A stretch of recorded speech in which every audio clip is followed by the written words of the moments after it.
10 points last night. 10. Want to hear something funnier? LeBron sexuals still praise him. Well, yeah, we'll do that tomorrow. But want to know what's even funnier? What's that? The Lakers lost by 30. Minnesota's just that good. And you know what? Let's go.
I can't do it. We'll do it live. Do it live!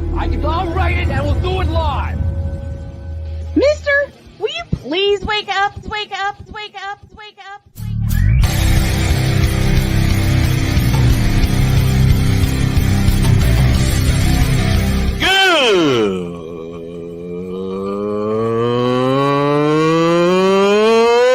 Good morning! Snowman here to all you Brock Purdy and San Francisco 49er haters. Shut up! I gotta thank you, Shane. I mean, whatever happened to the games where breaking 100 points was, I don't know, unusual?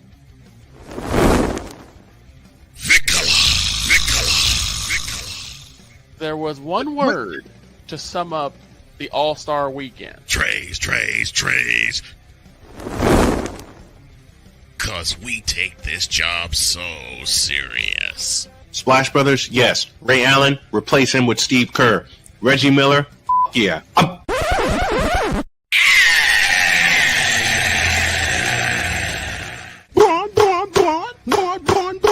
What in the all types of blue hell?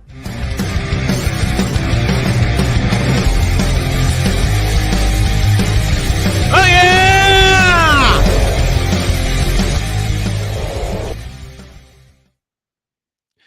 That seal. That Every time. damn. Now I see why Every you laugh time. every time I play the open, and that seal pops up. Thank you, Yep. Cole Johnson. Off we go on a Tuesday. Good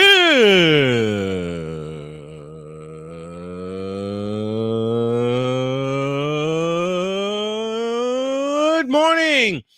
Welcome to the Taco Tuesday edition of Snowman in the Morning. Glad to have you all with us. This hour is presented by Invader Coffee, fuel for the fearless. And yes, it's 180 minutes today. Let me start with an apology for yesterday because I had a lot of people text me and message me and ask what happened when they didn't see me on air for the second half of the second hour.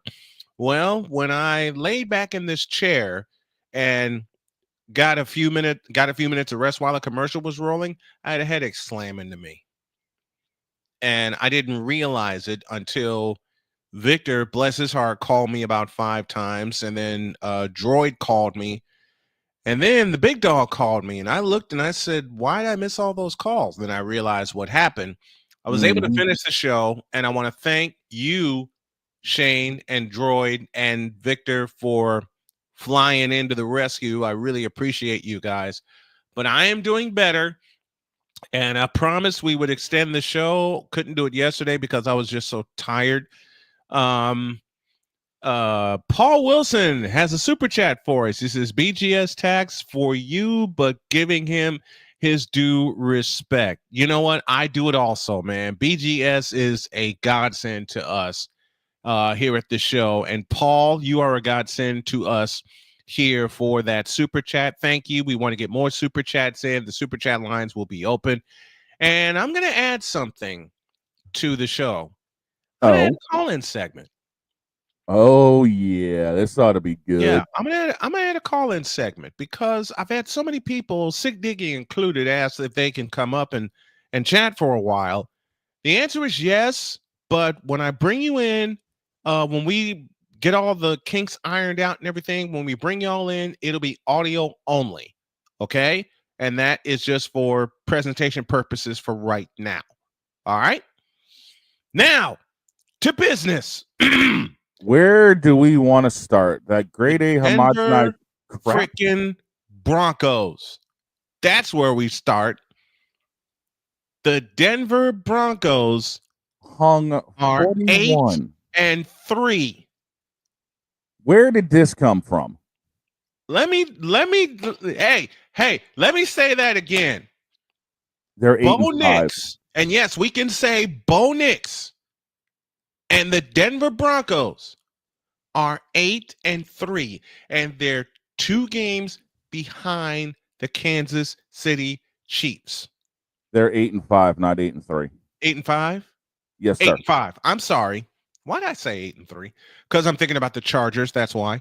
Meh. Listen, the Chiefs' hold on the AFC West is in trouble because they got 2 teams breathing down their throat. Will there be enough time for the Chargers and the Chiefs Chargers and the Broncos, I beg your pardon, to catch them? Probably not. But no. The Denver Broncos are 8-5. They have 8 wins with 4 to go. And they hung 41 on a Jameis Winston-led Cleveland Browns. Now, don't get me wrong. You know, it's Crab Legs Winston, but he threw for damn near 500 yards. Mm-hmm. The only problem is he threw 3 interceptions. I can't say much about Bo Nix. He went for almost 300 yards, but threw 2 picks. But the difference is Crab Legs Winston threw 2 pick sixes. Not 1, but 2. 2. Yep. Jerry Jeudy for Cleveland, 9 receptions, 235. What a game for Jerry Jeudy. Elijah Moore went 8 receptions for $111. Mm-hmm. And McLaughlin for Denver had 14 carries. I want to read this right. 84 yards. Yeah. Marvin Mills, 3 receptions, $105. Cortland Sutton, 6 receptions for $102 for Denver. I want to say something that Droid has said so many times over. I think Cortland Sutton's out of there after this year. I wouldn't be surprised. And I also wouldn't be surprised where he lands. Being San Francisco. I could see that. Because, and I hate bringing San Francisco into a Denver conversation, but I want to look at this. I didn't get a chance to examine it yesterday. We'll do it here briefly. Then we'll get back to business, and then we'll do it later in the show. San Francisco's going to move on from Deebo Samuel. I smell it coming. Yeah, they need to. I smell it coming. Now the question is, where would Deebo land? That's a good question. We'll examine that later. I'm looking at the numbers here. Cleveland had 552 yards last night. Yep. Denver had 400 yards. Yep. Victor said this would be a snooze fest, and to a point I believed him until I turned it on while spending time with my wife last night. It turned into a gunslinging showdown, dude. It did, man. Bo Nix is for real. Hey, look, I made fun of Bo Nix at the top of the season. I did. Not anymore. Let's put it this way. Denver's defense is what kept them in this game and won them this game. Mm-hmm. But let's just call it. Won them this game. Let's just call it like we see it, because if you throw 1 interception and 2, 1 touchdown, 2 picks in a game, quite typically you're losing that game. You lose. Yep. But 2 returns for 6 is what saved Denver in this game, plain and simple. And what kept their playoff hopes alive. Yeah. Their playoff hopes are alive because of those 2 pick sixes. the biggest thing as well is the fact that they kept Bo Nix upright this game. Yes. Thank you. And I've said that a lot over 11 years. The key is the offensive line protecting their quarterback. And that offensive line for Denver did a hell of a job last night keeping Bo Nix's jersey clean and keeping him upright. How many times you've been with me for all 11 years? How many times have I said that on the show that if you're going to have effective quarterback play, you got to keep your quarterback upright? Yeah. Cleveland couldn't do that. Winston got sacked 3 times. But it looked like Denver was giving Bo all sorts of time to get throws off. Mm-hmm. Granted, some of them weren't exactly the best ones out there, but, he's still learning. Yep. And this was one of his comeuppance games. And it was a clean game last night because there were a grand total of 9 penalties in this game. 5 for Cleveland, 4 for Denver. Mm-hmm. When you have a game like that, it's going to be a gunfight. Oh, easily. It's going to be a gunfight. All now, right. The big thing that bit Cleveland at the end of the day, besides those 2 pick sixes, they were 9 of 19 on third down efficiency. I love you bringing that up when we talk football because it's such a pass-happy league right now that third downs are becoming more and more important. Don't get me wrong. Third downs were important before in the ground and pound era, but they're even more important now. Yeah, exactly. Fact of the matter is you have to be able to convert if you get a short third down. Yes. And if you have one that's a little bit longer, you got to be able to throw something over the middle to get that yardage. How many teams have we seen just this year alone have trouble on third and short? Way too many. How many teams have we seen have trouble on third and short? Look in the mirror. There's 2 of them right there. Yeah. There's 2 right there, plain and simple. Look at most of the teams in the AFC for the crying out loud. They've had problems. Absolutely. It seems like one of the only. It seems like the only teams that don't seem to have an issue on third down, ironically, Detroit's one of them. Well, Detroit's Detroit, man. There you go. There's your outlier.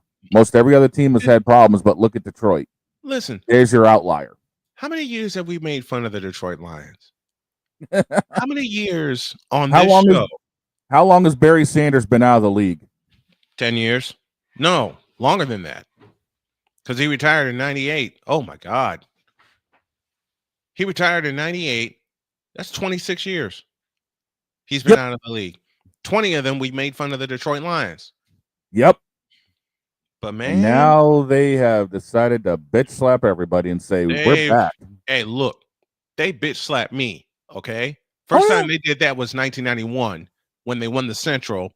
And I didn't pick them to win the Central. I was wrong, okay? Okay, let's just say it the way it needs to be said. That was profiling. That's profiling. And profiling is wrong. But this Detroit Lions team, let's say with the Broncos, this Denver Broncos team has a playoff spot in their sights. They have a wild card in their sights. It's more than likely Kansas City is going to get the top seed. Oh, more than likely. It's very likely that the Chiefs will earn that top seed and earn that bye. Yeah. I mean, as it is, you've got you got the Chiefs sitting on top. You got the Bills sitting at 10-2, and then everyone else is sitting at either 9-3 with Pittsburgh or 8-4 and 8-5 right now. Yep. AB Media 83 joins us from Indianapolis, Indiana. Welcome, my brother. I know it's cold there because it's cold here. I'm in southern Indiana right now. But now, I mean, you look at the fact that Denver is only a game back in the loss column. Yep. To the Chargers. And let's go to the Chargers. Well, I got to be honest. I did when they hired Jim Harbaugh. Because I remember the work he did in turning around the 49ers. And I'm looking at the San Diego schedule, and yes, I said San Diego. Deal with it. Oh hell, I'll say it. That's for I'll say everybody. it. That's for everybody else who's like, no, that's the LA truck. Man, shut up. It's San Diego. Get it right. Thank you. Thank you. Say that again for all of it. Everybody in the cheap seats at old Jack Murphy Stadium in San Diego. Say that again, please. It ain't the LA Chargers. Yeah, it's the San Diego Chargers. Absolutely. Live with it. I'm looking at their schedule. In 3 of their last 5 games, you've got the Chiefs this week. You've got the Broncos in 2 weeks. And then you end it with the Raiders January 5th. Woof. Ooh, for the Chargers to get even with the Raiders from 3 years ago. The other 2 games, they are at home for the Bucks and on the road to see me up here in New England. Mm-hmm. And those last 2 games against us and LA are the Raiders, Las Vegas, Oakland are both TBD games. So those could be 2 flex games coming. That's gonna be a couple of flex games. You know, everybody was bitching and moaning when the Chargers and Chiefs got flexed. I applauded the move. Oh yeah. I applauded the move because now that's a Sunday night game, and that's a Sunday night game I'm gonna do. I don't have an early game because the Colts are off. Right. Colts are off this week. I got the 49ers and the Bears, and the 49ers are going to kick the Bears' ass. And I'm looking now at the Broncos schedule with 4 to play because they apparently have a 10-day gap coming. Yeah. They got Indy coming up this week. Mm-hmm. Oh, it's Indy coming up next week, I should say. Next week. And then they've got the Chargers, they've got the Bengals, and they end with the Chiefs. Damn. I'm not liking that chance. But yet again, with the Chiefs already clinching one of the top 2 seeds at this point. Yeah, they clinched the division and they clinched one of the top 2 seeds, as you said. I mean, it's just going to be one of those, how strong are they going to come into Denver situations? Mm-hmm. Oh, boy. This is going to be fun. It's about as fun as the college football playoff scenarios we got to deal with. And you know what? We're going to talk about that all week. In fact, we're going to hit that hard next segment, okay? I'm with you. There's a mess. The college football 12-team playoff, with them revealing the new poll tonight, it's been a mess for the past 2 weeks. It's a mess. It's a mess. And I get to make fun of Colorado. And I will tell y'all why I'm going to make fun of Colorado when y'all get back. This is Snowman in the Morning, season number 11. Get you a cup of coffee, get you some snacks, and hang on tight, because we're just getting started on this 3-hour Snowman in the Morning. And it's going to be 3 hours from here on out. Back in the deuce.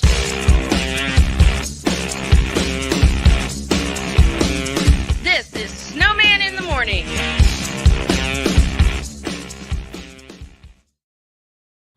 People tell me how lucky my daughter is to have been adopted. But really, we're the lucky ones. Learn more at adoptuskids.org. This planet has been great to me. It's given me gifts that I can't even explain. It's given me adventures and memories I'll never forget. And Battleborn, I think, has given me the opportunity to go beyond and give something back. How can I be a better custodian to this planet and the place I live? That's where I am with Battleborn. Let's make the planet a better place.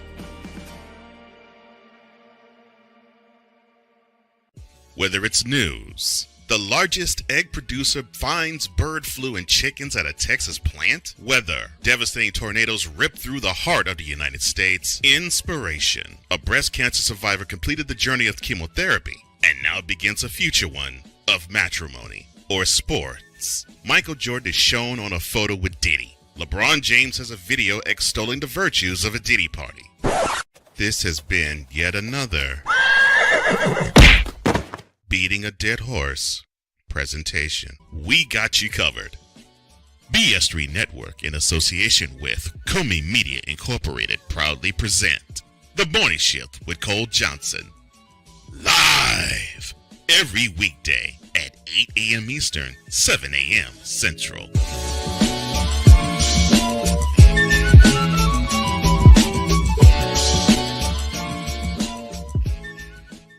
Here's an important message from the Diabetes Solution Center. Do you like pricking your fingers to test your blood sugar levels? No one does, but it's important to maintain your health. And now, by wearing a small remote device called a continuous glucose monitor, or CGM, you don't need to prick your fingers anymore. It's easy to use and helps you make more accurate diabetes treatment decisions. If you are testing your blood sugar 3 or more times daily, injecting insulin, or using an insulin pump, call the Diabetes Solution Center right now. And if you have Medicare or most major insurance coverage, you may be able to get a new CGM at little to no out-of-pocket cost. Shipping is free, and we'll even bill your insurance company for you. If you are testing your blood sugar 3 or more times daily, injecting insulin, or using an insulin pump, call the Diabetes Solution Center right now to learn how to end the painful finger sticks and get your own continuous glucose monitor, or CGM, at little to no out-of-pocket cost.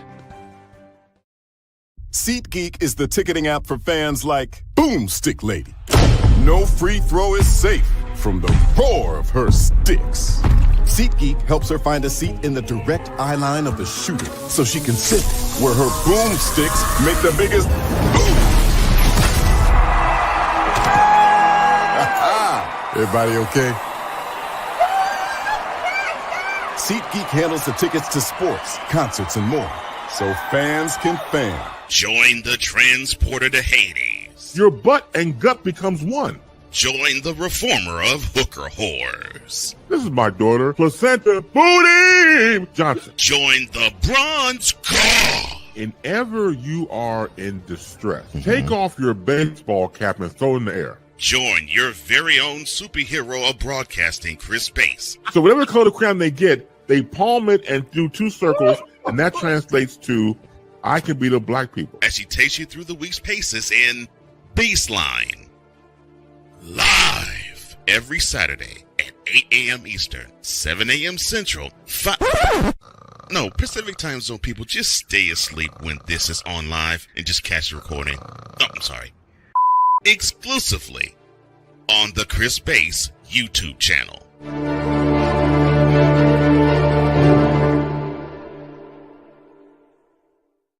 Mister, how do you operate this Twitter thing or this Instagram thing or whatever the heck? You're supposed to know all this stuff. Anyway, welcome back to the show.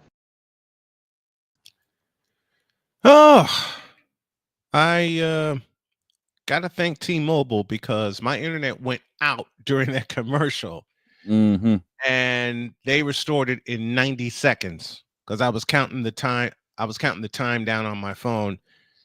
Whoo, man! Oh man, T-Mobile, a shout to you. And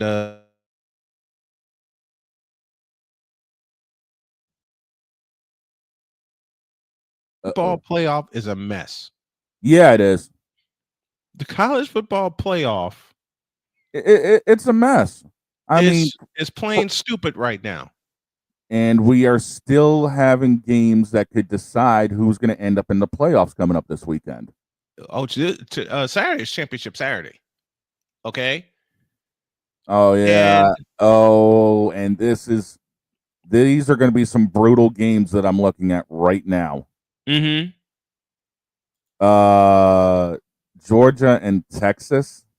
That's the SEC championship. Yep. Winner gets a top 4.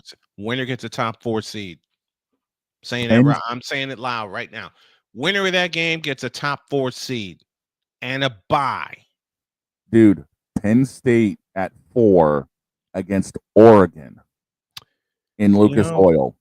I feel sorry for Penn State and James Franklin. Why? Because that Oregon offense is going to obliterate them.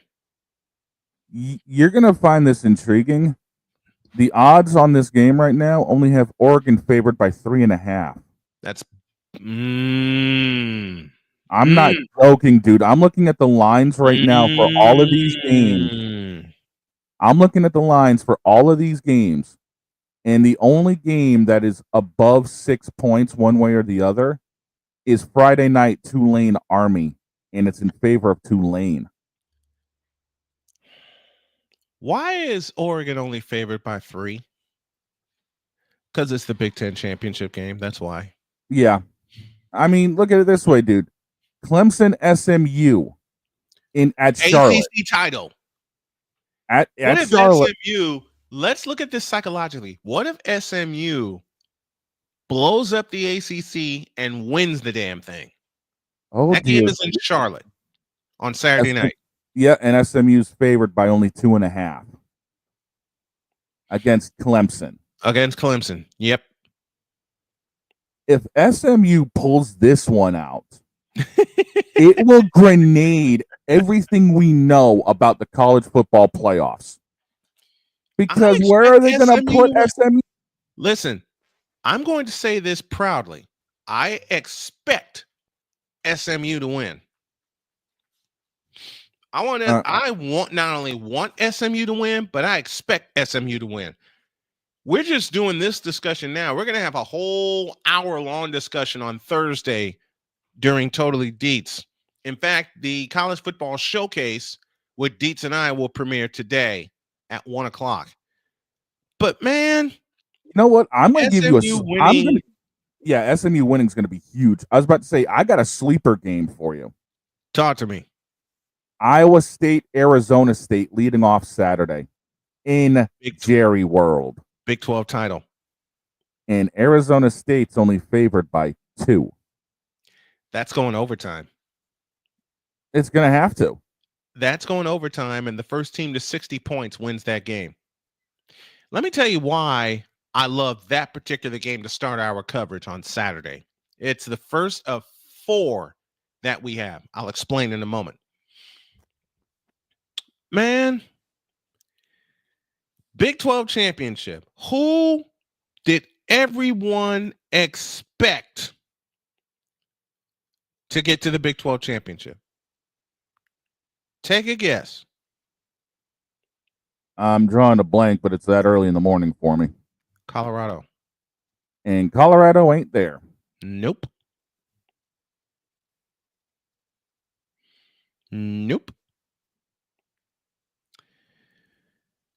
Which causes me to say, nah. Why am I teasing Colorado at this point in time? Because they didn't fix the 2 major problems that they had last year. The lines. Nope. The offensive line and the defensive line did not fix them at all.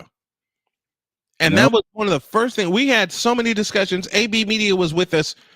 Me, BGS, AB Media, Charles Faulkner, all the guys had so many discussions about Colorado. Now, look, Deion Sanders is going to be at Colorado for a lifetime. They've paid him. He's paid them back by bringing in students, and he's paid them back by bringing in fans, because every game at Folsom Field was sold out the moment Deion Sanders was announced as coach. Now you can concentrate on football and fix the line, because Shedeur Sanders was, I think, the 3rd most sacked quarterback in the nation. Something like that, yeah. Because you can't, folks, you can't make this up, all right? No. And you know the crazy thing is? You simply can't make this up. With everything that's going on with Colorado, all right, Travis Hunter may have sealed up the Heisman. Oh, right? Easily. But I think Ashton Genty will give him a run for his money, and Boise State has a conference championship coming up here soon. Okay? That would be on Friday against UNLV. Boise's favored by 4 in their yard. They need to make it 400. Now here's the thing. If Boise State blows out UNLV, where's that going to put them? It should put them in the top 8 for sure. I mean, I'm looking right now at the top 25 from last week. And they've only got Boise State. As I'm looking also at the scheduling, they got Boise State 11th Mm-hmm. in the national. 12. Yeah. The first one out, it looks like, going into all of this would be. Well, if I'm looking at the top 25, the first one out would be Arizona State. Unless Arizona State pulls a stunner, right, and wins the Big 12 title. Right now, yeah, that's going to be the big thing. The weirdest thing is I'm looking at the scheduling, and I'm looking at Arizona State. They're ranked 16th, but on the last AP 25, they were ranked 12th. Mm-hmm. So obviously, somebody doesn't have everything updated because, well, the new poll comes out tonight. Yeah. The new poll comes out tonight. And then Sunday live, because the Colts are off, Sunday live, we're going to watch along. We're going to do a watch along with the reveal of the final poll and where everybody's going, who gets the bye and everything like that. I can tell you who the number 1 team and number 1 seed is going to be. The number 1 overall seed is going to be Oregon. Easily. Oregon's going to blow Penn State clean. They're going to blow Penn State out of the water. Now, okay, devil's advocate for a minute. Mm-hmm. Let's flip it. Okay. What if Penn State pulls the upset? Hell no. Hell no. Okay, let's look at it then. If Penn State does indeed pull the upset, A, they get a top 4 seed because they knocked off the number 1 team in the country. Mm-hmm. B, they could be either 2 or 3, depending on what happens in the SEC. The Texas-Georgia game. Exactly. The winner of that game gets a top 4. Oh, easily. The winner of that game. Let's go further. If Penn State beats Oregon, Penn State could arguably snatch the number 1 seed with 1 loss. And that could make things even more interesting on Selection Sunday. But if Penn State wins, they definitely get a top 4 seed. Oh, period. Easily. Whoever comes out of the SEC is going to be number 2. Mm-hmm. I'm sorry, but we all know that's how know that's how they're going to rank it. The SEC is going to be number 2, and then the chips fall behind them. Yep. Whoever the hell is number 1 at the top of this is going to stay number 1. Then that's the case. It would be Oregon. Well, I'm just saying common sense wise. This is the whole. True. If common sense were common. Yeah. This is the whole now. If Penn State blows Oregon out, do we see the SEC jump to number 1? Yes. And I'll tell you why. It's a rematch. Okay. It's a rematch. Remember, Georgia beat Texas in Austin in a game that I called on this network. And now they're in Georgia's backyard. They're in Atlanta. But the thing is, there ain't Georgia enough seats ain't to hold all the there ain't enough seats to hold all the Dogs fans. And I'm going to tell you right now, Georgia ain't the home team on this one. No, Texas is. But there's going to be enough barking in that yard that they're going to think they're at the hedges. Remember when Georgia was the visiting team against LSU? Yep. What happened? LSU found out that they can be the ones to go. Well, we all know how that line goes. Yeah. Yep. They got blown to smithereens. Oh, yeah, they got TNT'd. Mm-hmm. That's the one thing you don't want to do in a title game that Atlanta's involved in is piss them off. Mm-hmm. And they're going to be going into this pissed. Well, I can't wait to do that game on Saturday. Chris Simpson and I made a promise after the first time that Georgia and Texas played in front of 102,000 at Darrell K. Royal Memorial Stadium. We both said off the air that if they play each other for the SEC championship, we're going to do it. Well, guess what? Chris and I are getting together. I'm going to head up the Saturday coverage of Championship Saturday, and brother, we are loaded for Championship Saturday.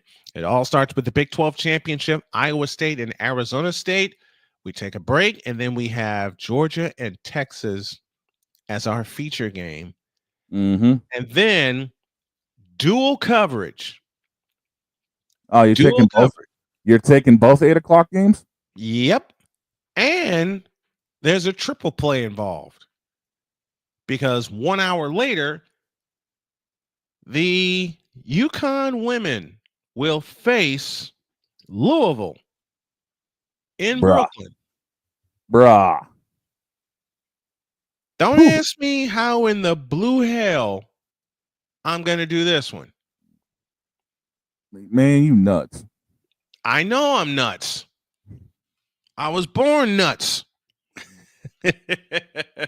Now, I've been looking through, doing a little bit of digging on the records dealing with Texas and Georgia. Yes, sir. As we know, Georgia's big 2 losses were Ole Miss and Alabama. Ole Miss and Alabama. And Alabama's out. Yeah, Bama's out. Cooked.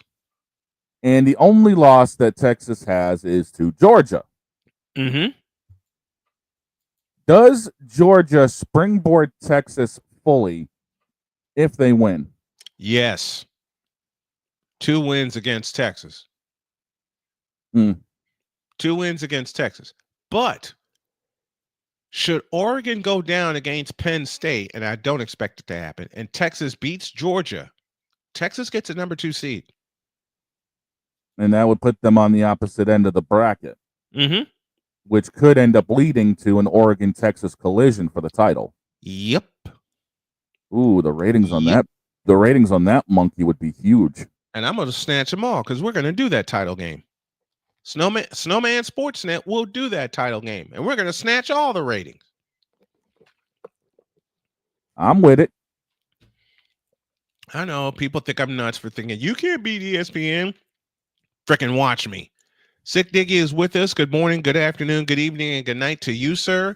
And A. Pizzo joins us from Florida. Good morning to you, sir. What Talking up, a little college football playoff madness. It is madness. It is.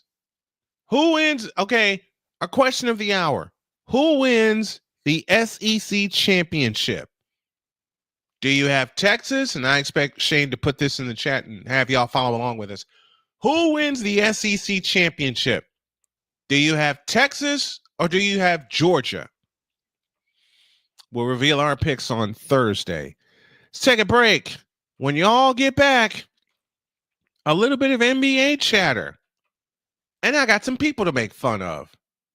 Back in a deuce.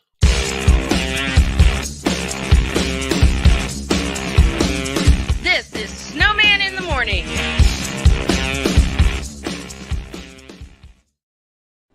Are you ready to upgrade your coffee game? Prepare for an invasion of flavor with Invader Coffee. It's the caffeinated elixir that fuels champions, the blend that pushes boundaries. Whether you're battling deadlines or exploring uncharted territories, Invader Coffee has your back. Join the invasion at invadercoffee.com and taste the difference for yourself. Use the code Snowman for 15% off your first order. Invader Coffee, veteran owned.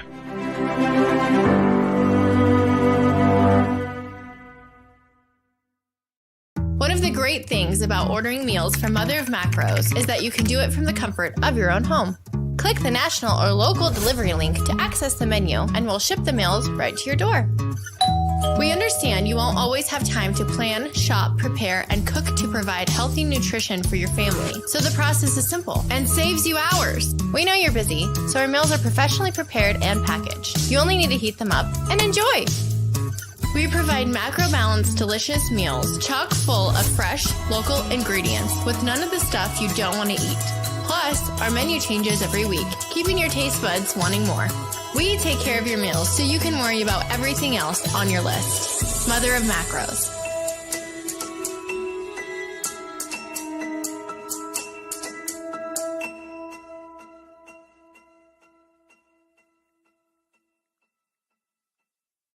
SeatGeek is the ticketing app for fans like the High Five Strangers guy. Game-winning interception. First down. Just a nice, solid tackle. If you're in arm's length, you will be swapping skin with this extrovert. You see, he knows SeatGeek got him a great deal on tickets, so he can focus on what he does best, smacking palms. SeatGeek handles the tickets to sports, concerts, and more, so fans can fan. Quinn. Moment of clarity. I haven't watched BET in years. KP. Drake needs to come back with another triple platinum album. E Digger. And then you have Ray J. Like, I can't stand that River Cricket. The Guru. Okay, the level of crack she's smoking, I don't want it. BS3 Network proudly presents the Knucklehead Chronicles podcast, where from card tips to hot topics to meep of the week, anything goes. Live every Sunday at 2:30 p.m. Central.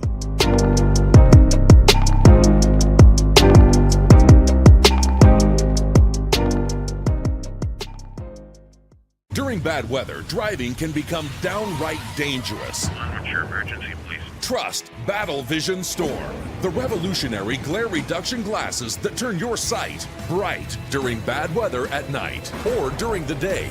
Watch your ordinary vision become extraordinary. Battle Vision Storm uses light optimizing lenses that block blue rays so you see clearly in heavy rain at night or blinding snow during the day. Heavy rain, snow, sleet, or fog can make it impossible to drive. Not with Battle Vision Storm. Get your Battle Vision Storm for only $19.99. But wait, due to rising costs and supply chain shortages, this may be your last chance to get your very own at this low price. There is a strict limit of 4 Battle Vision Storm per order while supplies last. Don't wait, order now. Call 1-800-483-6319 or visit battlevisionstorm.com. So call 1-800-483-6319 now. Mister? How do you operate this Twitter thing or this Instagram thing or whatever the heck? You're supposed to know all this stuff. Anyway, welcome back to the show. A shout out to my good friend Darian Hopkins, who reposted the show and shared it with everybody. D-Hop will be on this show very soon as a guest, and what I'm doing in lieu of because of yesterday is lining up some guest hosts just in case old Snowman can't make it. So we are going to get everything together here. Victor Locke is now here from Chicago. Good morning, sir. Good morning, gents. Biggest apologies. My goodness. You sound as sleepy as I feel. I don't know what happened. My alarm was not sounding this morning. Been there. We've all been there with that. Okay. We've done NFL, the surprise of the Broncos, did college football, the surprise of everything. And yes, we mean it, the surprise of everything. And now... Oh, God. Who's smoking what in the winter meetings? You know what? Thank you for... Take it, dog. Just explain what's going on, please. Please. Rob Manfield, sit down.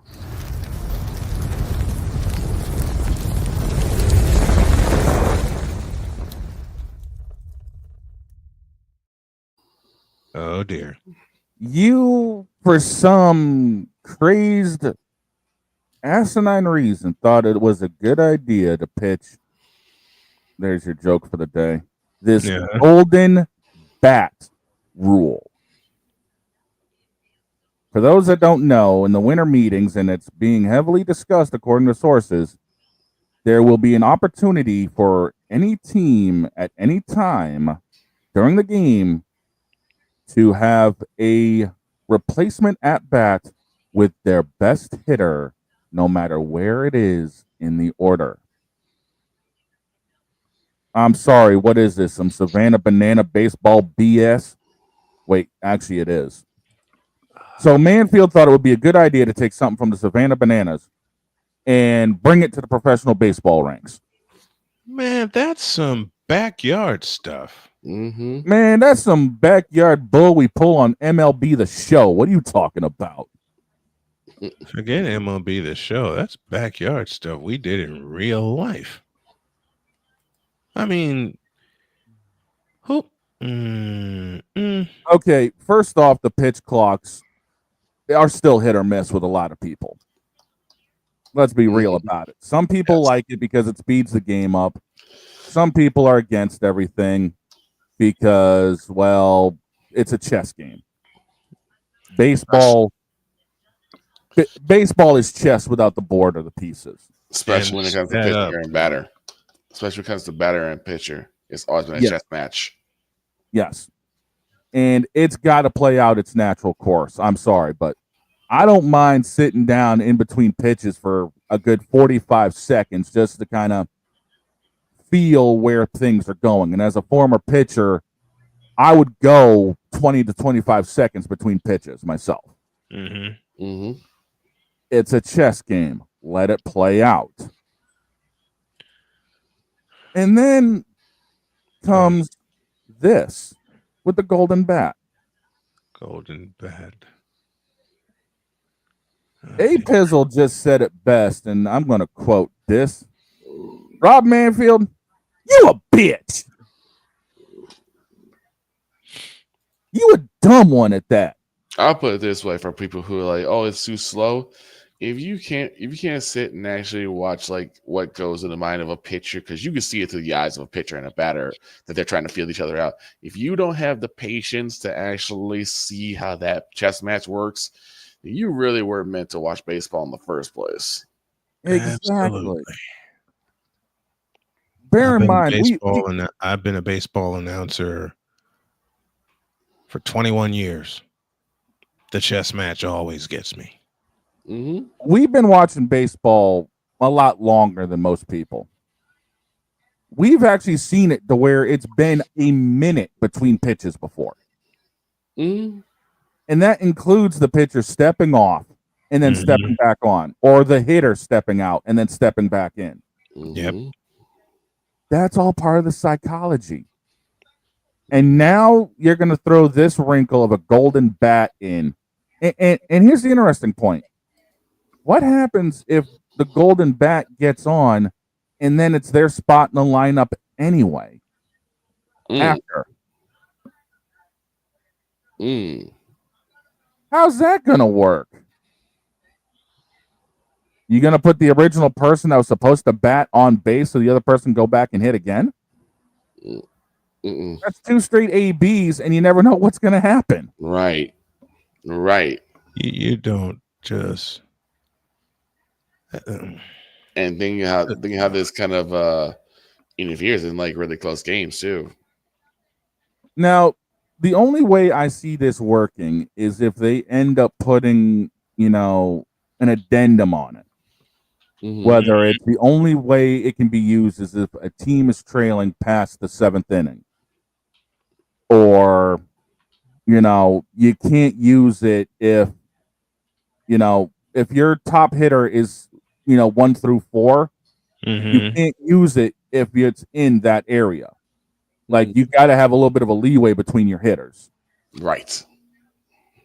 Like, if you got Aaron Judge in the 3 hole and you end up using him as your golden hitter, you got to wait till he's either at least in the 5. It's at least either the 5 or the 6 spot.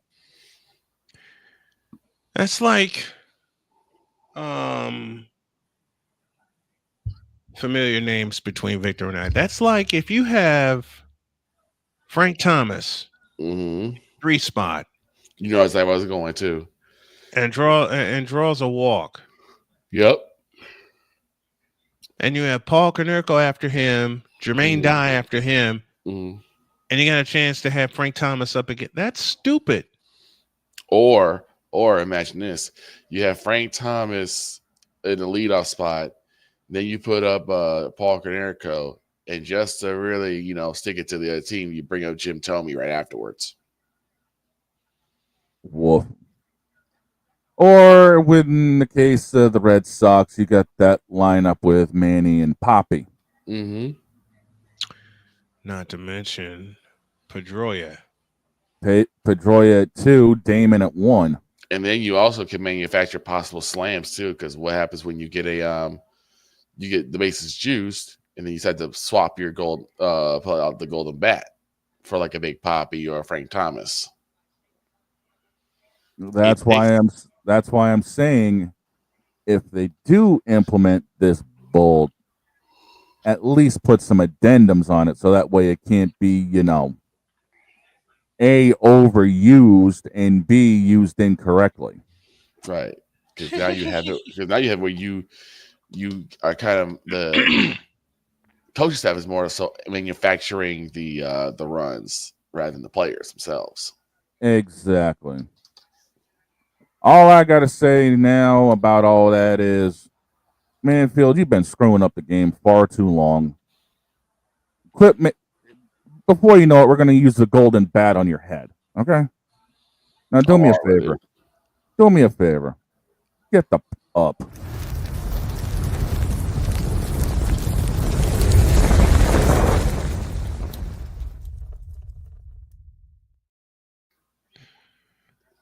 Let me couple that with this.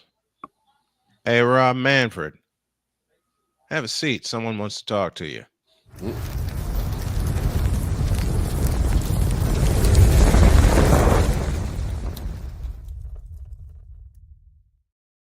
Oh, hell.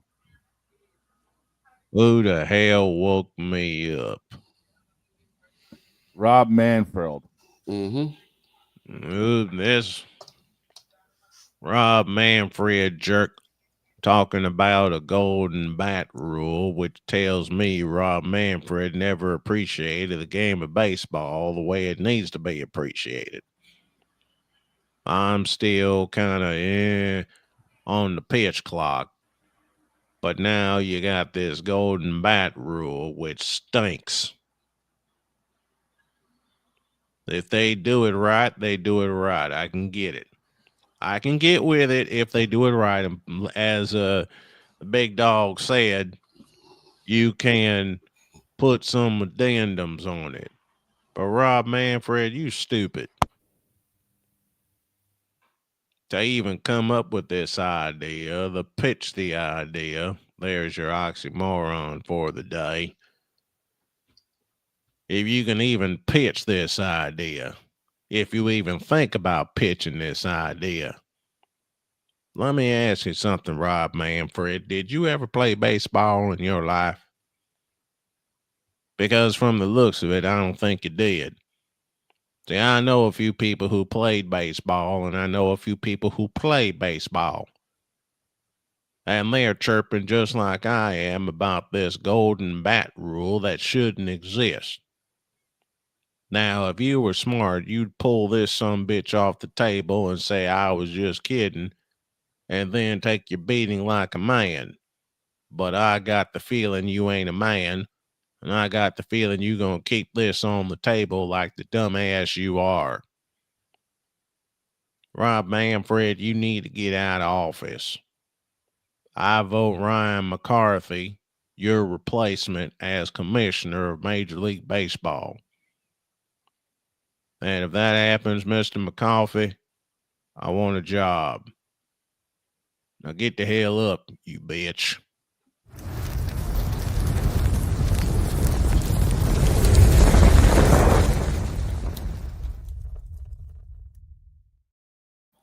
My God, the commissioner has spoken. Yep. I knew that was coming the moment that we first started talking about this golden bat bull. And you know what? I was gonna say this yesterday, but we didn't really have the time. I'm actually kind of glad that we didn't cover Philadelphia and Baltimore, because I would have thrown something. I wanted to cover that game, but I'm glad we didn't either. Because once again, Lamar did what Lamar does. He screwed up the game. I was about to say, what'd he do? Mismanage the game again? Yep. Figures. And they have this. Oh, okay. Do that one later. Mm-hmm. When y'all get back, because it's halftime. Well, it's end of period one here. Mm-hmm. I was about to say it's the first intermission. Thank you. First Thank intermission. You for saying that. First intermission. All right. When y'all get back from first intermission, I know it's only Tuesday, but I got some people to make fun of. Oh, no. For God's sake. I think I know why, too. I think you do. First intermission. Back after this.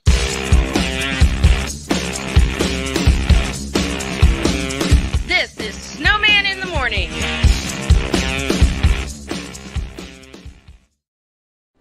Are you ready to upgrade your coffee game? Prepare for an invasion of flavor with Invader Coffee. It's the caffeinated elixir that fuels champions, the blend that pushes boundaries. Whether you're battling deadlines or exploring uncharted territories, Invader Coffee has your back. Join the invasion at invadercoffee.com and taste the difference for yourself. Use the code Snowman for 15% off your first order. Invader Coffee, veteran owned.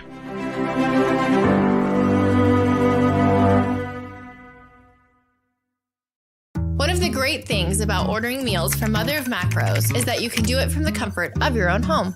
Click the national or local delivery link to access the menu, and we'll ship the meals right to your door.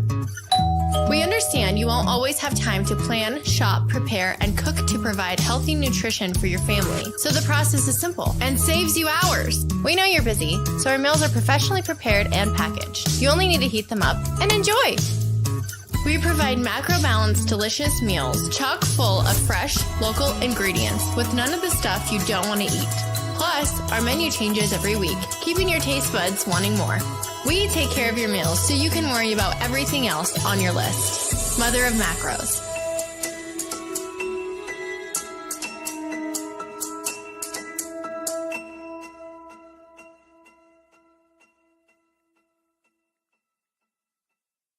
SeatGeek is the ticketing app for fans like the High Five Strangers guy.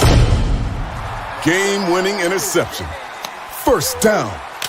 Just a nice, solid tackle. If you're in arm's length, you will be swapping skin with this extrovert. You see, he knows SeatGeek got him a great deal on tickets, so he can focus on what he does best, smacking palms. SeatGeek handles the tickets to sports, concerts, and more, so fans can fan. Quinn. Moment of clarity. I haven't watched BT in years. KP. Drake needs to come back with another triple platinum album. E Digger. And then you have Ray J. Like, I can't stand that River Cricket. The Guru. Okay, the level of crack she's smoking, I don't want it. BS3 Network proudly presents the Knucklehead Chronicles podcast, where from card tips to hot topics to meat beef of the week, anything goes. Live every Sunday at 2:30 p.m. Central.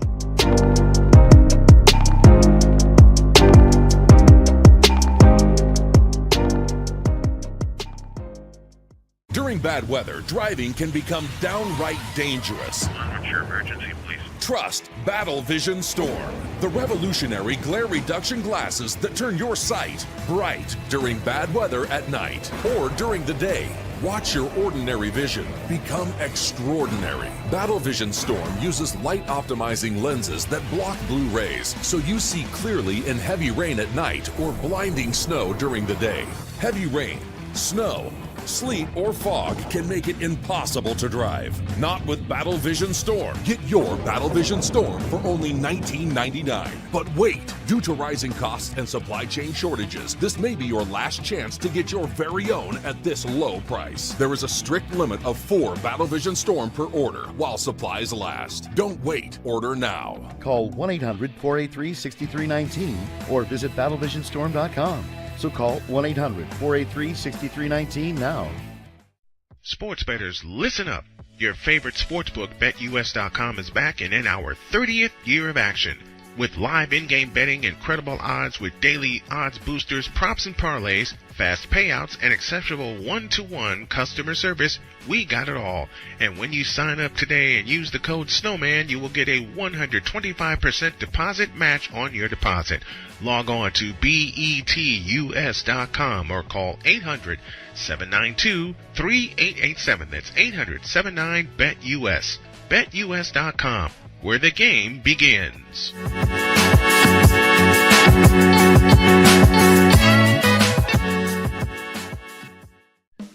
Attention sports fans, looking for the ultimate gear and apparel to show your team pride? Look no further than Fanatics, the #1 destination for sports enthusiasts. Visit SnowmanMultimediaSports.com today and shop a wide selection of officially licensed merchandise from your favorite teams and players. From jerseys to hats to accessories to collectibles, Fanatics has it all. Don't miss out on the chance to elevate your game day experience. Head over to SnowmanMultimediaSports.com/Fanatics and gear up like a true fan with Fanatics. Officially licensed everything.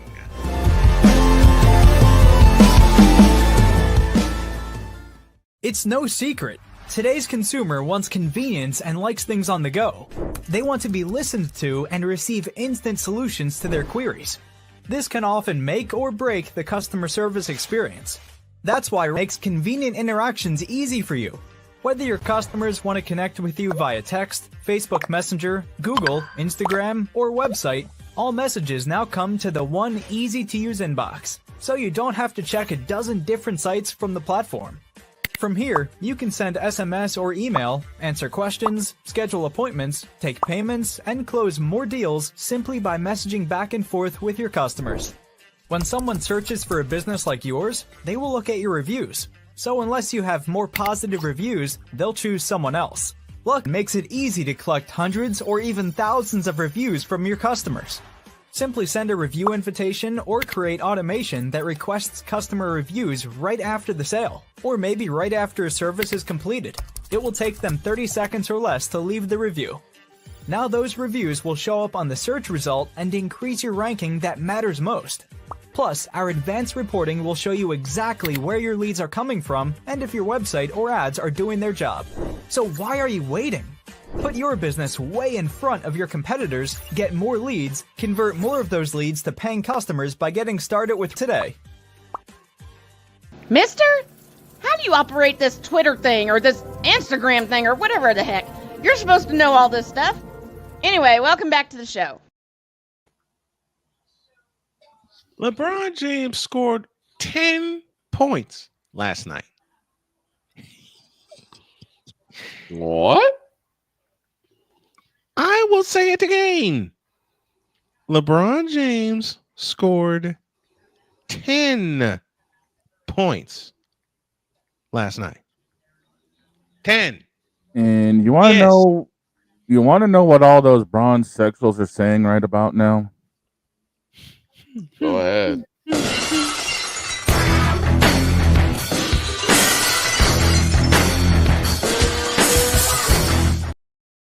Yeah, I agree with that. Yep, I agree with that. They're breaking glass everywhere. 10. Y'all are dumb.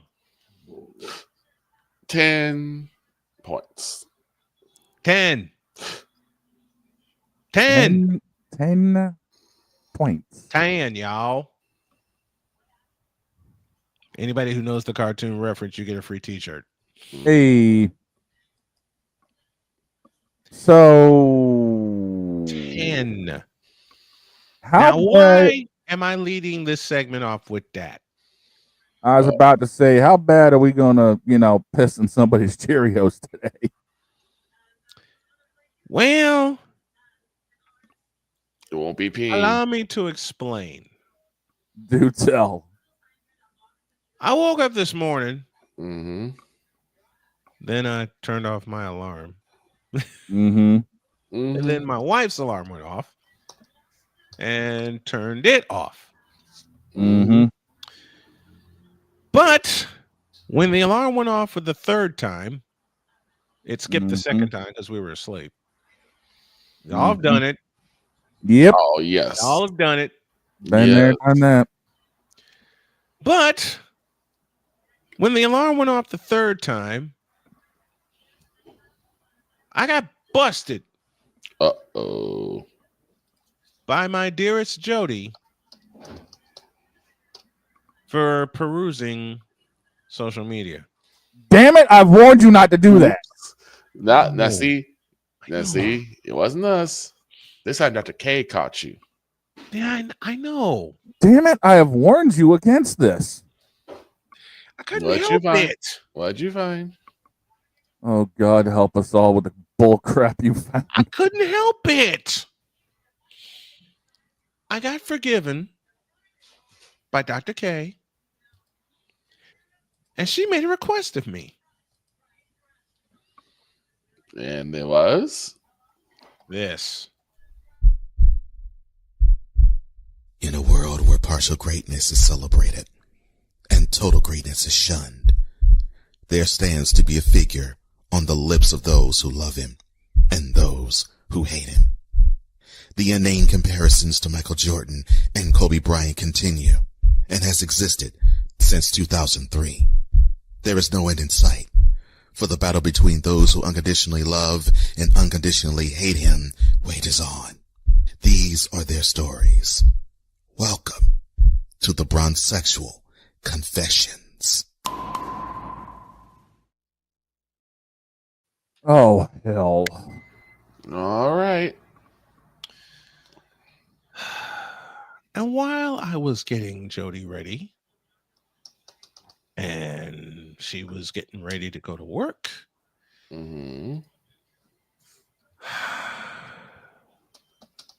this woke me up. I had a conversation with a Bronzexual. What you mean? Why the hell did you do that? Because he pissed me off. And so early in the morning, too.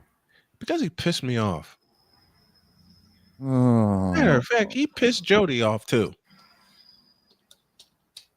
And yes, I said he pissed me off. Okay. Oh, Lord. When he said, where's that damn button? When he said, and I quote,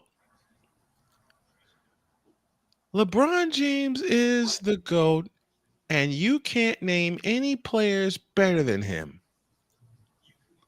Close quote. That's just lazy. Now just hold up. This dum-dum said LeBron James is better than everybody out there, and we can't name anybody better than him. That's just lazy. Hold up a second. Shut up, bitch.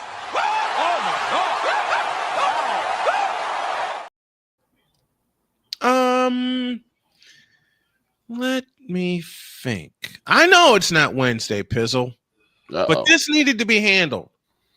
Believe me, I got more in the chamber tomorrow. Oh, dear God. I got more in the chamber tomorrow. He said I can't name a player better than him. I thought it was a mistake when I read it out loud. Then my wife got involved. And she read it. Yep. Oh, God. And Jody's response was, once again, quote, oh, yeah, he ain't better than Reggie Miller. Close quote. Which she's correct. True. Oh, she went on too. Meow. My honey went off. Oh, boy.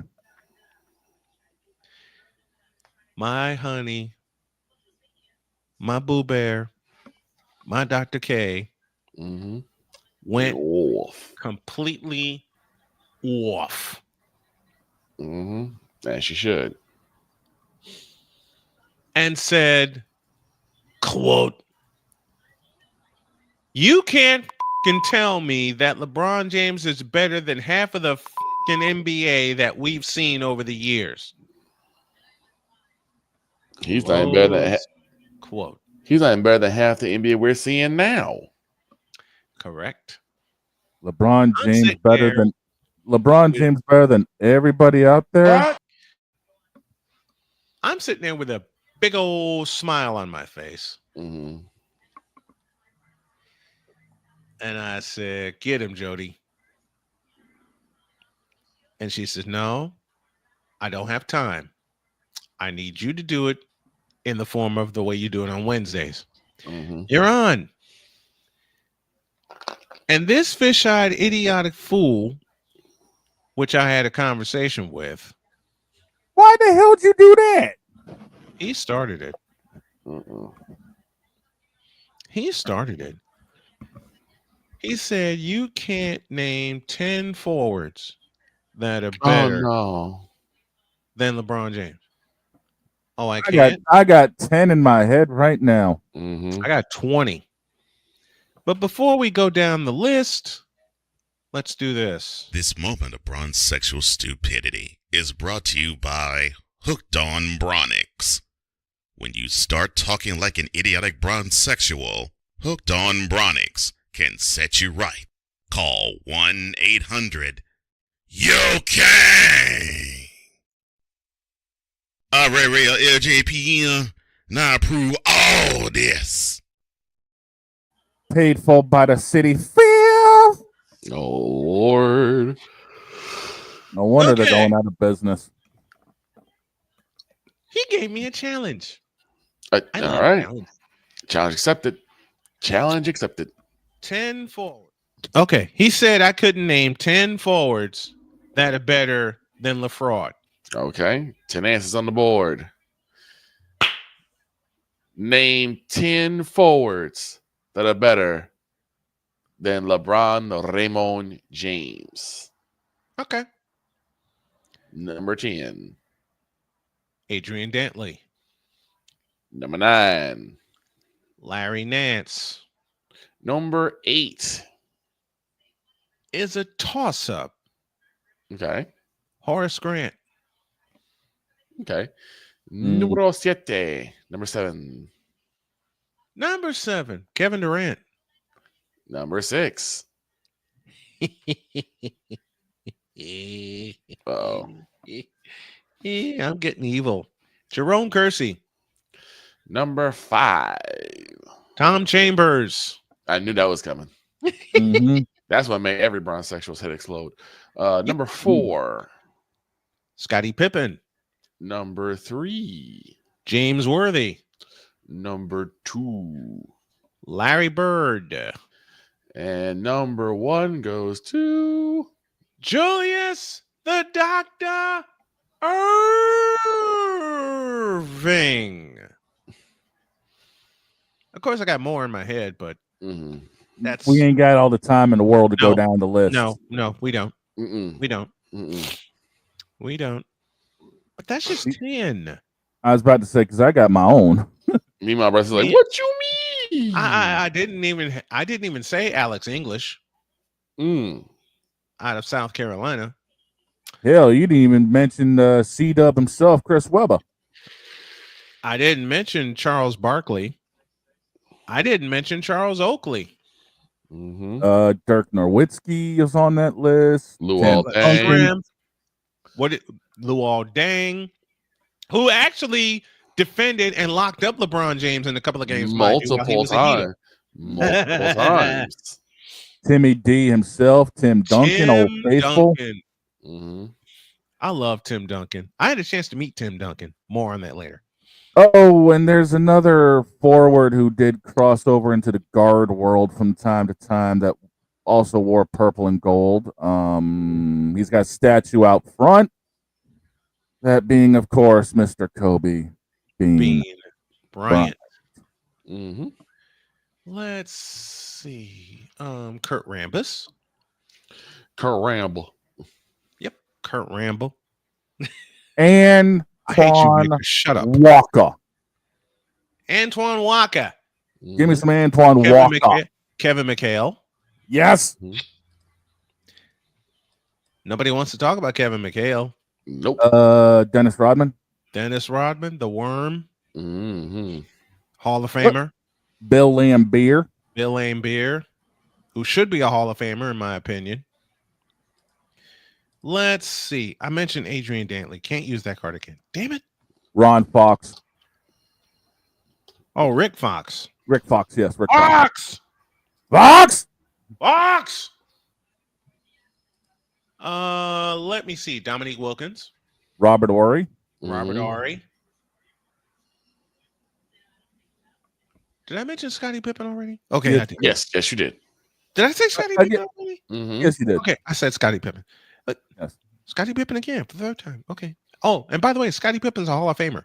Bitch. The point being is this list can go on and on. And I got something for that stupid bronzexual. Keyword. So I realized that I think even though it's not advertised, right, there has to be a place for stupid people. We don't know because we're not stupid, so we don't know anything about it. It's like a secret club society. Oh my gosh. So I come to the conclusion that he graduated from SU, stupid university. Yeah, all the stupid ass letters that go along with graduating high honors of being stupid. I can't do no more, man. Vámonos, dominos, vámonos. Stupid university, where everyone graduates. Magna cum stupid. And I played that to say this. Mm-hmm. And Cheyenne, please forgive me. Oh no.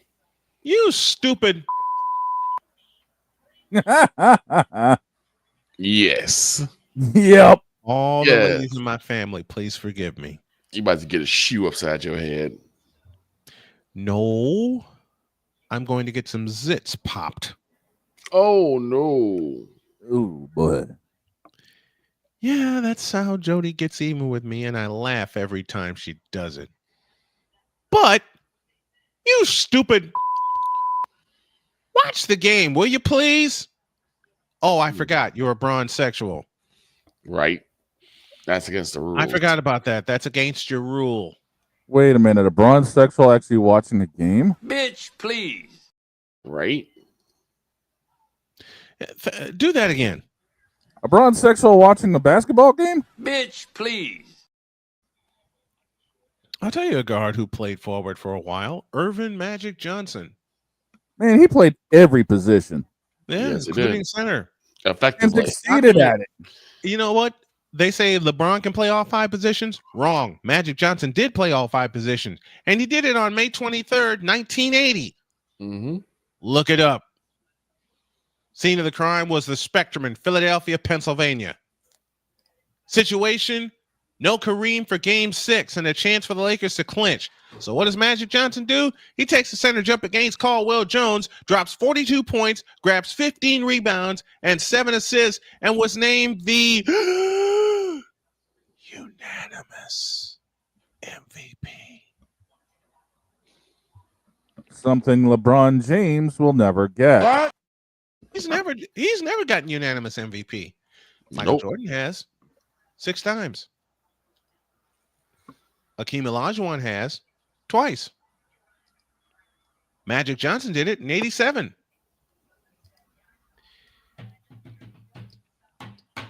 The next year, James Worthy did it. Oh, and James Worthy was the first player to clinch a game 7 with a triple-double before LeBron decided to actually get his act together and do it.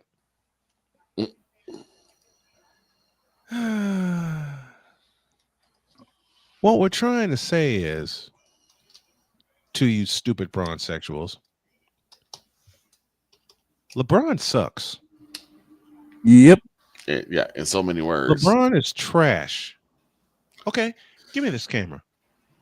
And I'm looking at this camera and I'm going to say it out loud again. Here we go. LeBron James is trash as a basketball player. You can throw every stat you want to at me. LeBron James sucks. I'll look into the eyes of this camera and I'll say it again. LeBron James sucks as a basketball player. Period. Point blank. End of story. And people are trying to figure out the problems that the Lakers have had. Gee, I think I know what it is. Yes, LeBron, it is you. It has always been you. It always will be you. Forever and ever. Amen. Amen. Now get out of my face, you thirsty bitches. In a world where logic and sense flies completely out the window, while purple and yellow glasses are donned, rises a figure. Timeout. False start. Offense. 5-yard penalty. Replay the down. LeBron airballed a 3 last night. Well, I'm not surprised. He doesn't have a jump shot to save his life. Chicken wang. Chicken wang. Chicken wang. Chicken wang. That just became a Oh, by the way, Bronsexuals. The Lakers are in the play-in round. My Golden State Warriors are in the play-off round. Mm-hmm. Which means they keep this up, even though they've lost 4 in a row. It's early. They keep this up and stay in the top 6. They get a bye. They don't have to worry about the play-in tournament. They get a week off. Mm-hmm. Meanwhile, your Lakers are staring down the barrel of the NBA Cup. And you know what? That's right where these Lakers belong. Because quite frankly, Trays, trays, trays, trays, trays, trays, trays, trays, trays, trays, trays, trays. Trays, trays, trays, trays, trays, trays, trays, trays, trays, trays, trays, trays. Yes, now, indeed. as I said before, Mm-hmm. Get out of my face, you thirsty bitches. In a world where logic and sense flies completely out the window, while purple and yellow glasses are donned. Hold up. Oh, wow. Oh, hell. False start. Offense. LeBron James, you a bitch. You'll forever be a bitch. You always are a bitch.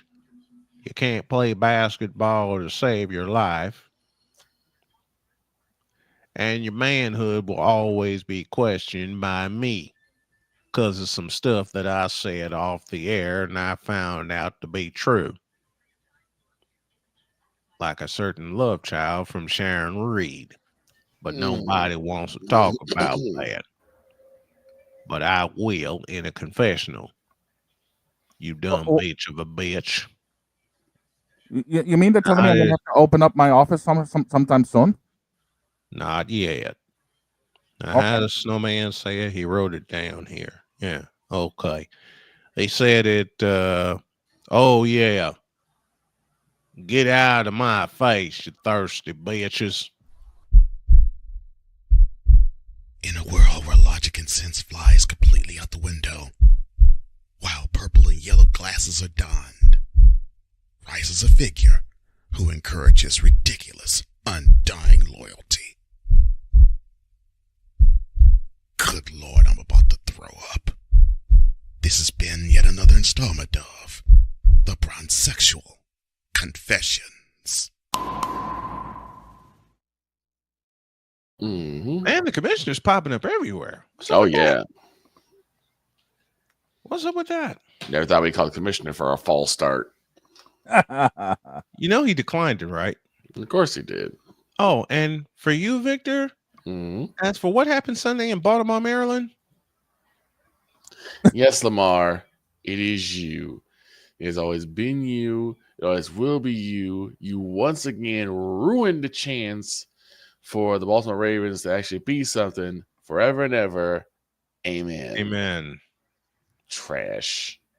Pure trash. And remember, Chicago Bear fans, we ain't left you out. Nope. Virginia McCaskey is your owner. That's one problem. Virginia McCaskey is your owner. You just got rid of Matt Uberfools, who shouldn't have been hired in the first place.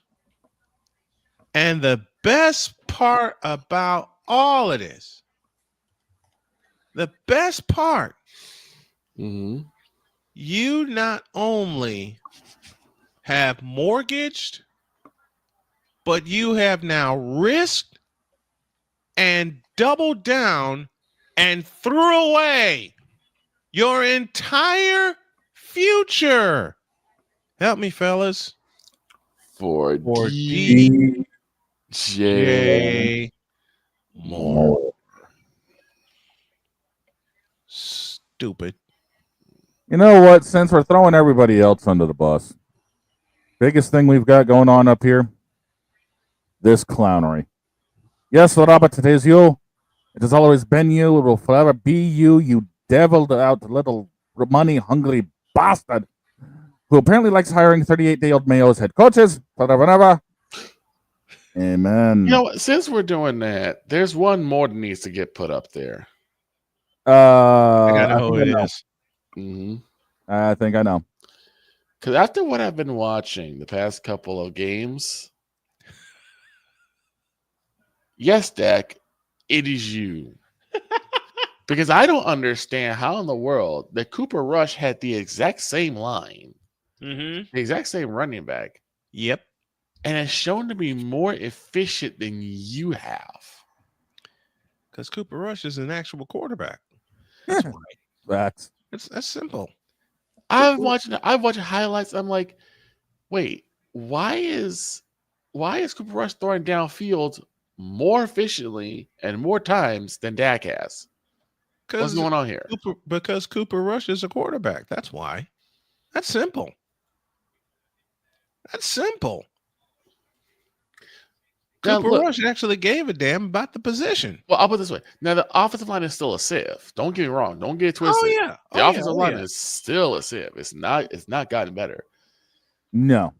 But Cooper Rush has been able to stay in the pocket longer, take the good 3 steps,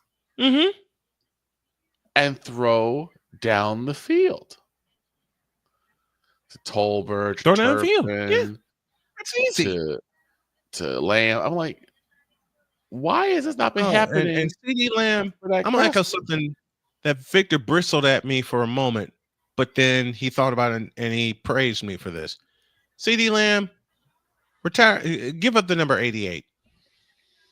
You're not worth that jersey. Okay? I will say that that CeeDee Lamb is the only one that's worth a dog on that team. But yeah, you don't deserve 88. I give it 84, but not 88. No, that's Jay Novacek. Okay. What about 83? That's Jay Novacek and Doug Cosby. What about 83 then? 83 I can work with. Okay. You don't get 80 because of Alvin Harper. You don't get 88 because of Michael Irvin and Drew Pearson. You definitely don't get 86 because of Butch Johnson. And you don't get 84 because of Doug Cosby and Jay Novacek. Right. Okay, so I'll give you because he is a decent receiver, got good hands, decent, and that's all. And he's tough, and he's a tough guy. He's a tough guy. He's been playing through his injuries. True, but with all that being said, right? How is it that again, even with that civil offensive line, Cooper Rush is able to stand in the pocket, poised, because Cooper Rush I told you, because Cooper Rush is a quarterback. And throw downfield compared we got somebody to welcome. Oh, is it time to drop some mics?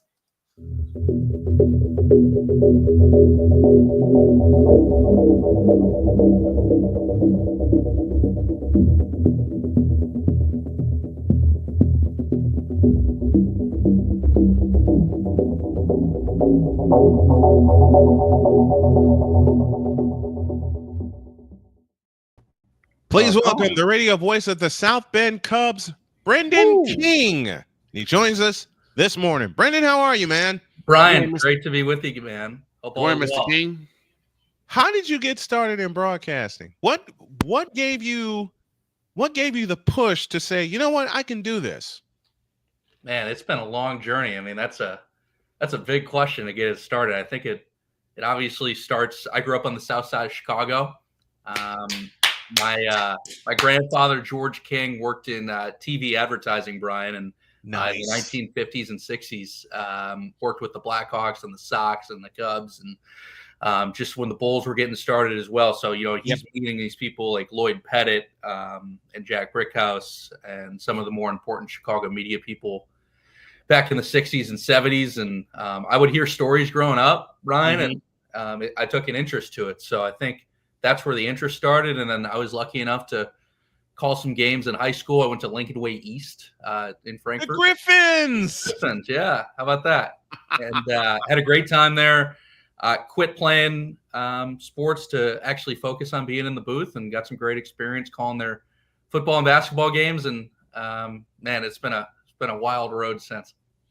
I grew up also on Chicago's South Side, and I can point to one voice. You mentioned Lloyd Pettit, wonderful voice. I've done some studying of him, and of course Pat Foley, the longtime voice of the Blackhawks. But John Rooney when he was with the White Sox for many, many years. But I point to one fellow, and I talk about this all the time, that gave me the bug that say I can do this. His name is Jim Durham. Many years he was the announcer for the Bulls. I first heard him in '85 call a game between the Bulls and the Milwaukee Bucks, playoff game. And when I heard that, when I heard his voice, I said, that's what I want to do. I said, that's what I want to do. I couldn't play to save my life, though I've tried. I fell in love with baseball because of my dad and my granddad, and had many a game of catch with them. Man, okay. I asked who was the first voice you heard that really pulled the trigger for you? It's a great question. I think at least one memorable voice was actually a guy that I get to call a mentor now, and that's Pat Hughes, the voice of the Chicago Cubs. Yes, man. So I would get picked up from school every day by either my grandfather or my dad, and if it was April or May, or if it was August or September, or even October sometimes, we would turn on, at the time, 720 WGN. And listen to Pat Hughes and Ron Santo. I love it. Some great memories of listening to Pat growing up, and now getting into broadcast in the organization. I've not only met and gotten to know Pat, but I'm lucky enough to where he offers to listen to some of my stuff, give me great tips and advice, and man, that's worth its weight in gold, right? So it is. Yeah, I mean, Pat is a huge name, but I mean, growing up, Brian, I was born in '94, so I really can't remember the heyday of Harry, but I was old enough when he passed to understand what happened. Yeah. That was an era in its own right. So it is incredible. It is, man. One of the fellows who became my very first mentor he recently retired, Bill Baker, when he was at Northern Illinois for many, many years. He was at my first game, December 7th of '95 at Chicago State when they played Northern Illinois. And in 4 days, it will officially mark my 29th year as a play-by-play announcer and my 29th year in broadcasting. I still feel like a kid. I still feel like a young 20, 30-year-old just getting my feet wet into all this. How'd you land with the South Bend Cubs?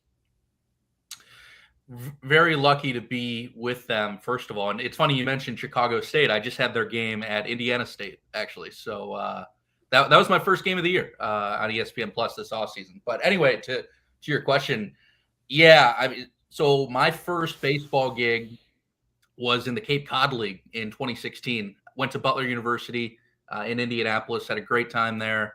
Butler went to the Sweet 16 my senior year. So, I mean, quality basketball was played during my time at Butler. But got to go out on the Cape and kind of grind your teeth and just have fun and call games, man, in Orleans, Massachusetts with the Orleans Firebirds. And, you know, I'm sure people listening out there have at least heard of the Cape Cod League. But, man, it's not only the best developmental baseball league in the country for players, it's that way for broadcasters. Yes. No question about it. If you go out there, you're going to get an unbelievable experience. And you're going to realize, you know, if it's for you or not. Because that was the farthest I've ever been from home, 10 hours away. By myself, was living with the broadcast crew. It was an amazing experience. But the next summer, after I graduated from Butler, this would be 2017, same thing. Farthest I've ever been from home, 22 hours away in Boise, Idaho. I was a play-by-play guy for the Boise Hawks, rookie ball at the time. Yeah. And at the time, Brian, Boise, that league, the Northwest League, it had the longest bus rides in minor league baseball. So I go from the Cape, where every morning I went to the beach, I went for a run, and you know, I got my coffee at the same spot every day, out to Boise, where our shortest bus ride was 6 hours. The longest bus ride was 14 hours. We had a 2-week road trip at the end of the year, 2 weeks straight, because the circus was in town in Boise. Yes. So the team and the circus was at our home ballpark. So the team was like, "The hell with you! You're going on the road for 2 weeks." So it's crazy, because that was one of the most fun 2 weeks I've ever had in my career. We went to Eugene, Oregon, Portland, Oregon, Salem, Oregon, and then up to Vancouver. And had an incredible time. And the last thing I'll say about Boise is the best part about that team, I was 22 out of college. The entire team was 22 out of college. For whatever reason, it just kind of shook out where most of the team were college arms and bats. There were not a ton of international guys on that team for whatever reason. Right. So everybody on that team was 22 and just had graduated college. and the same with me. So you can imagine what those bus rides were like. I love it.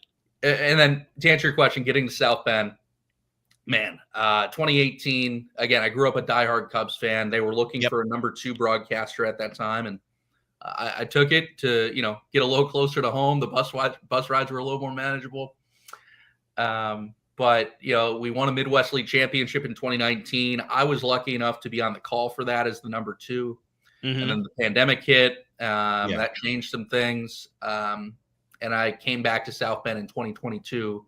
We won another championship. And, you know, since that point, I've been lucky enough to be the voice of the team. So it's been a great ride. The longest bus ride I ever had, I was with Trinity International in Deerfield, Illinois. And we had our opening game in South Dakota. Yeah. The night before, I had to cover a volleyball match in Michigan City. This was 2013. Had to cover a volleyball match in Michigan City. I didn't have any wheels at the time. So I'm thinking, how the hell am I going to get from Michigan City to Deerfield and find a way to sleep? So improvisation is king with me. Hopped a train from Michigan City all the way into downtown Chicago, slept the whole way. Then I had to run through Union Station. I had to run from the station on Michigan Avenue, fly up to Union Station. And I had about 25 minutes to make this train, because the next one didn't come until 6 a.m. and I'd be in deep trouble if I missed that trip. So I don't know where the strength came from, but I had a backpack, I had my suitcase, and I'm flying up Madison. I'm flying up Madison. Car comes speeding by me, and I'm thinking I'm in deep trouble. No, it was a cab. Said, "Do you need a ride somewhere?" I said, "I got to get to Union Station. I don't have any money to pay you. I just got money to get this train ticket to go to Deerfield, Illinois." He said, "Hop in. I got you." Hey. I hopped in, flew to Union Station. I shook his hand, and I went flying into the station. And I made the train with There room you to go. spare. I was sweating like a pig. I was dog tired. And as soon I made sure I put my ticket out on the back of the seat so he wouldn't call me or anything like that. I lay back in the seat and I passed out. All the way to Deerfield. Got to Deerfield. Got on the bus. And then I got slammed with a headache. Oh yeah. Oh, that run I caught up with you. Oh boy, did it ever. I got slammed with a headache, which turned into something worse. By the time we got to Bloomington, Minnesota, get something to eat, I couldn't keep anything down for the life of me. So I grabbed something to go. I figured, okay, my stomach will calm down. Never did. Never did. And the worst part was we had to go to a school in South Dakota and do a walkthrough. And it was 101 degrees. Man. Oh, wow. And I'm sitting there. The managers are looking at me going, "Why did you get off the bus?" Because I had to, so I can watch the walkthrough with the players. It's kind of what I do. We finally got to the hotel, and I'm thinking, okay, whoever I'm staying with is going to hate me because I'm going to pass out and I'm going to snore my brains out. This is me. I know me and how I am on these long trips. Victor's been on a long trip with me. He knows. That I have. Kirk Werrett, who was a very dear friend of mine and was the coach at the time at TIU, saw me. He raced up to the desk, got something, and I didn't know what he got. I'm seeing double at this time. Runs back to me, hands me an itinerary, and he says, "Go to bed." I barely see the room number, and I said, "Yes, sir," and fell out. I know you've had trips like that. Yeah, I think everybody's had at least one, right? Where you're just you are just not ready. You are not primed to call a game. Nope. You know, it's kind of funny. I remember on the Cape, I got strep throat like the game. And yeah, I obviously any broadcaster knows this. You'd not literally, but I guess in a joking way, you'd rather break your leg than get strep throat. Absolutely, because strep throat takes your voice. Yeah, right, exactly. I was with Marquette Catholic 2015. I was with Marquette Catholic in Michigan City. Had a doubleheader that day. I didn't read where the first game was. So coach called me and said, "Are you going with us to Fort Wayne?" Fort Wayne? The hell are you doing going to Fort Wayne? Found out the game was in Fort Wayne. Uh-oh. I better get to campus quick. Hop in my car. I fly to campus. Sleep all the way to Fort Wayne. And I had my voice. Did the game in Fort Wayne against Bishop Lures. Had my voice. It was intact when I got on the bus. Stopped to get lunch. I called the athletic director and I said, "How much time do I have?" "We are just getting done with the sophomore game, and you'll have the full 20 minutes to get set up," because we were like 10 minutes out of Michigan City. I said, "Okay, good." I warmed up. I did my warm-up. I did my usual warm-up. By the time I pressed the button to broadcast, I had no voice. That's tough. I'm thinking, where'd it go? Did my voice go? Where'd it go? And I had parents around me that heard me do the earlier game saying, "I thought your voice was intact." I barely got through that game. Hmm. I accepted all of my congratulations. I got paid that night, and I went home.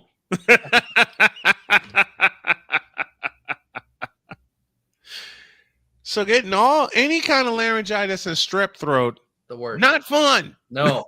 I mean, the term in college hoops and March is survive and advance. I mean, sometimes that's us when we're struggling, right? You know, I had a call when I was in North Carolina, and I was with Lewisburg College, and I hadn't had like a big home run call. I've had like solo shots that would extend the lead or something to get us back in the game, but never that big like game tying call until this happened. Second, Galinsky at first, nobody out. The pitch.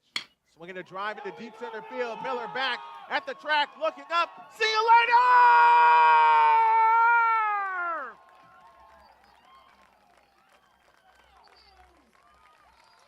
The Mad Dog has done it! We are tied at 7! And nobody out! Attaboy, Mad Dog! Oh. I couldn't believe it. Thank you. I couldn't believe it. I could not believe it. Because, like I said, I never. You go through when you like first get started with the team, you're looking for in your mind, you're always looking for that signature call, and you don't know when it's going to happen. Especially with baseball, you don't know when it's going to happen. Totally. And when it happens, you're going, was I just there for that one? Yeah. I mean, you called a championship. Mm-hmm. So take us through that. What was that like? Having a championship call. Yeah. Back to your point, I think it's easy to realize sometimes when you're in the middle of a very crucial call. Mm-hmm. When you're a part of that, there's nothing better because you understand you're calling a significant moment. So, I didn't have my first walk-off call, Brian, until 2019. So I didn't have one in the Cape. I didn't have one in Boise.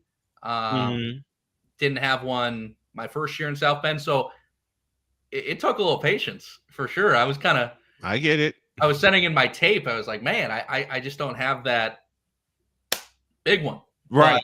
But right. Thankfully, again, very blessed to say I've been a part of 2 championship calls in South Bend, 2019 and 2022. It's beneficial when the organization you work for, like the Cubs, has the number 2 farm system in all baseball, and they just continue to stockpile great talent. And you can see it at Wrigley right now. That talent is reaching the big leagues. Oh yeah, and it's just gonna keep on coming. But yeah, I mean, I think where I'm luckiest on both championships is that kind of what I was talking about earlier, the Boise experience being 22 and out of college. The entire team was 22 out of college. Both of those tied. I just turned 30. So both of those championships came in my 20s. I was pretty much the same age as the rest of the team. And the celebrations off the charts. So, both times we won the title on the road, which is funny. Yeah. It's like each time we win it, we obviously do the champagne at the ballpark. Yep. And then, you get on the team bus. Mm-hmm. And remember, this is minor league baseball. This isn't the NBA. So we're not in Miami. We're not in LA. We're not going clubbing. The first one was in rural Iowa. The second one was in a suburb of Cleveland. Yes. So, we get on the bus after the champagne. It's like, well, what do we do now? Right. both times we found plans, but yeah, I mean, yep, unreal. And then and then the really funny part is you wake up the next morning and then you have to bus back to South Bend. Yes, and the bus back to South Bend each morning after both championships. There was a lot of water. Every guy was wearing sunglasses, and we made do. So yeah, great experiences both times. Oh gosh. Well, I did the. Sounds like a lot of Excedrin was consumed after all those appearances. Well, I believe it. Yeah, I mean, you got to do something about the headache, right? Because you got to go. I got to go back to work the next day. The next day is like a Thursday. I actually have to be productive the next day. You know what? When I was covering Marquette Catholic in the 2013-2014 season, and it turned out that the boys team went on an incredible run. They lost against Andrean High School at home, didn't lose again, all the way to the state championship, and every game got bigger and bigger and bigger, and I was there for it.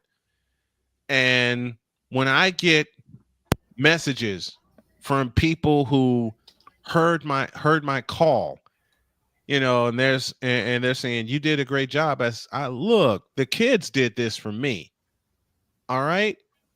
If it were not for the kids, there wouldn't be any me. I'll give you an example of that. We went to Bourbonnais, Illinois. I was with Trinity International. Went to Bourbonnais, Illinois to play Olivet Nazarene. Olivet Nazarene was blowing us out of the water, and I'm thinking, okay, this is going to be a calm call. I'll be all right. No.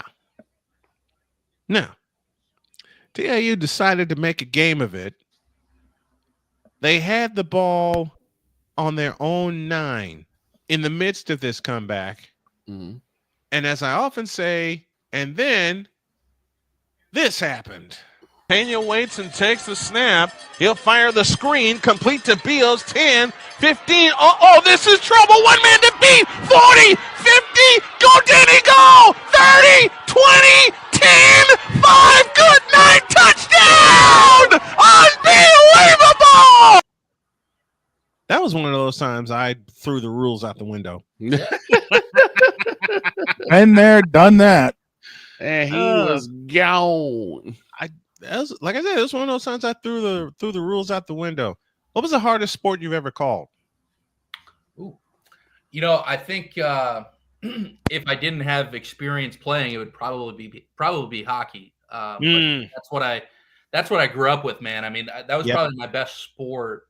Although I've gone into baseball, hockey's my bread and butter. Something that I actually really did not know much about, and I think this is really what has been a thing that's defined my career so far. Going down to Indianapolis to school, the city of Indianapolis each May is consumed by the Indianapolis 500.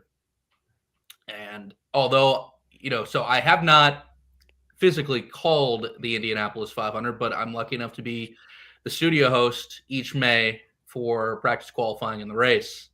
My guy. Yeah, for Love it. 107.5 The Fan in Indy. So listen, I'm a South Chicago guy through and through. Mm-hmm. There's Chicagoland Speedway that I went to a couple times as a kid, but that didn't prepare you for the Indy 500. When somebody told me when I first got down there that every Memorial Day weekend in May, two residential streets are responsible for bringing in 475,000 people to a venue. They are. Yes. I thought they were crazy. I said, "What are you talking about?" And then you see it for yourself. You ain't seen live. You ain't seen crazy. That'd be like if LaGrange Road was responsible for bringing in 500,000 people to my hometown. Right. I just couldn't picture it. But then you go to the race for the first time, and funny enough, my first time covering the race was August of 2020 when they the pandemic one. Yeah, the pandemic race. Takuma Sato won. And Yep. then so they were happy enough with what I did that race. And then they brought me back for 21, which was I believe like 60% attendance. Yeah, I think so. Yeah. Even that was amazing because Elio Castro Neves won his 4th Indy 500. 4-time Spider-Man. That's right. And then the next year in 22 was my first time literally seeing it at its brightest spot. It's an animal, dude. Oh my it is God. a complete animal. 500,000 people. I'm covering practice. I'm covering all sections of qualifying. I'm covering the race. It's funny because I'd covered the race twice before that. And they were like, okay, now this is for real. You need to get there at 5 a.m. or else you're going to be Yes. sitting in traffic for the entire morning. So I did. And then this last Indy 500 was crazy because it was delayed due to rain. They got to run it, and you know what they say about the pageantry of that place, guys, where it's literally downpouring from 4 a.m. to 11 a.m. It's a monsoon. You still got people drinking in the infield. They tell people, Oh, dude, that party starts at the start of the month, and it don't end till about 3 days after June. Exactly. Yeah, there's a lightning warning. They tell people, hey, you need to leave the venue and you need to come back in. People are still and they're not moving. No, they're not moving. There's a party going on in turn 3. They ain't dipping. What are you talking about? There's a party in the infield. There could be a lightning warning. There could be a weather warning. They're not moving. And that's exactly what happened this year. But where it really stood out to me was at like 4 o'clock. The sun pops out. Yep. And yeah, I did. Everybody just gets back into the place. They have the flyover. They run the race. Race finishes at dusk. And Joseph Newgarden wins back-to-back Indy 500. With a huge move down the front straightaway. Exactly. So, yeah, long-windedly, I didn't know squat about IndyCar racing about 6 years ago, and now it's one of my more knowledgeable topics. So I love it. It just goes to show you always got to be ready. Same with me when it comes to hockey. Yeah. Many years I've listened to Pat Foley call games, John Weideman. I love listening to him and a few others, but I haven't called a hockey game in 10 years. I'm going to fix that tonight with a virtual call of Edmonton and Vegas at 10 o'clock Eastern just to get the chops ready, because I know there is something out there waiting for me where hockey is part of their season. I know this, I feel this, and I'm going to keep practicing.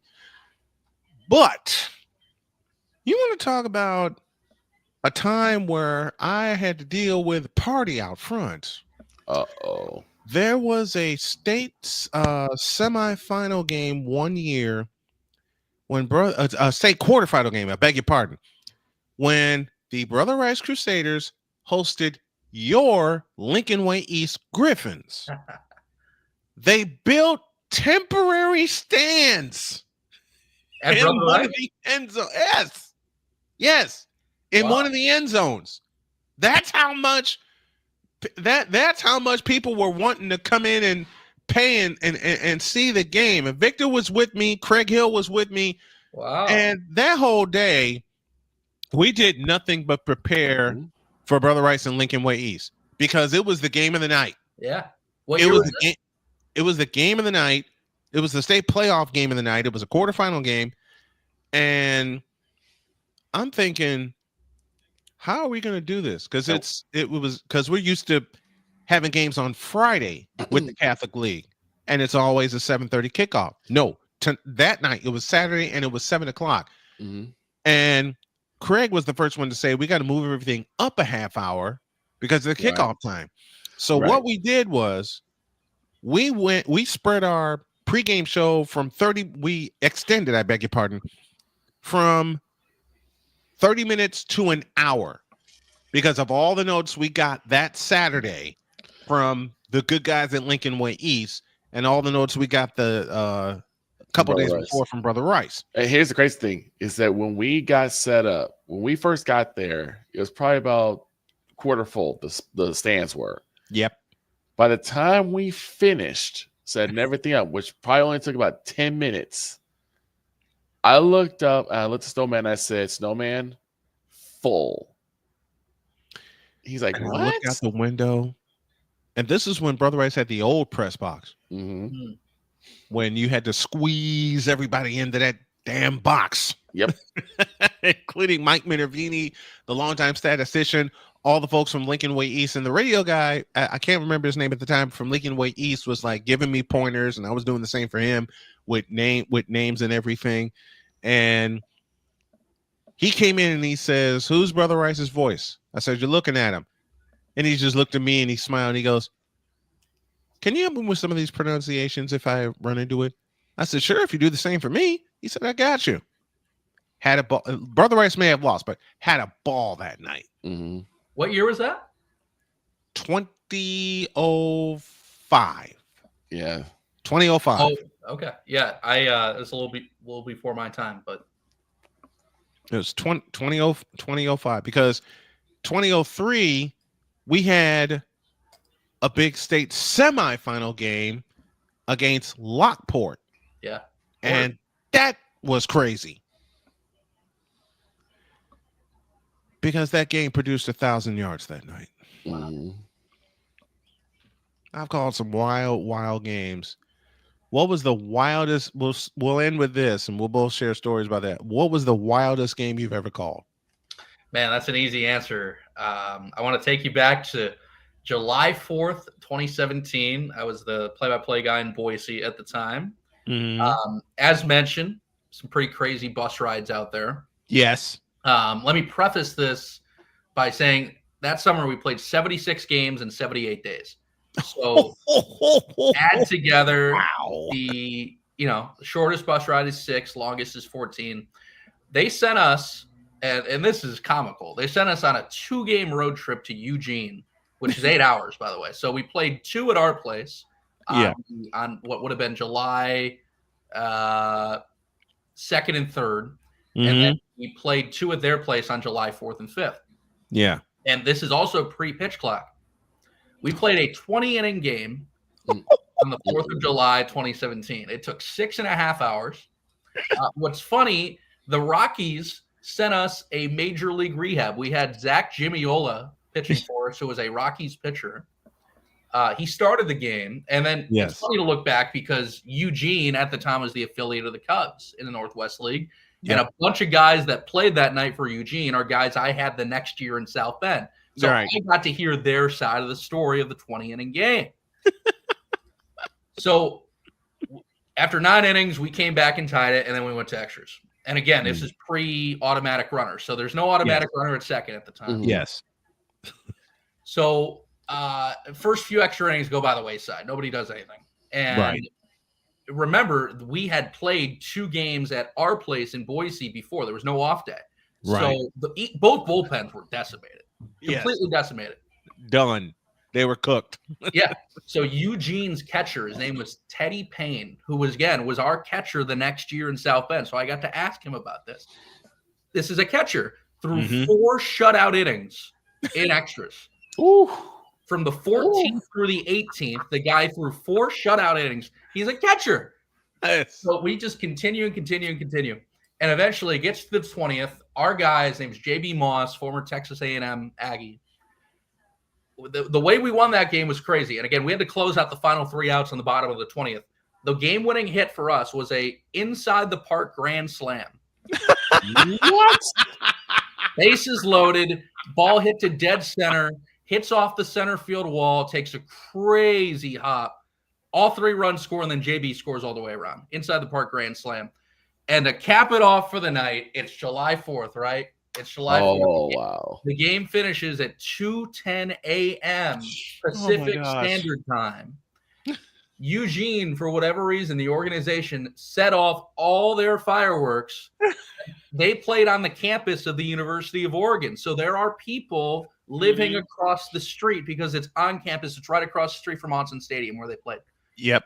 They set off all the fireworks at 2 a.m. and the next morning had to issue a public apology to the people because they were fined by the city of Eugene. Boise Hawks win the ball game in 20 innings. Oh my gosh. Here's my craziest game. Brother Rice and St. Rita, 2002. Now, when I got to St. Rita, it was sunny. Nothing. Okay, this is going to be a cool game. It's 79 degrees. I'm like, okay, I'm fine. I'm in a shirt and tie. The clouds started rolling in as I climbed up into the booth, but then they had to send me up on the roof because everybody in Chicago was covering that game. It was number 3 versus number 2. I swear to you, I did not know what was going to happen. It was 14 apiece. St. Rita just got a long play coupled with a 15-yard penalty for a face mask.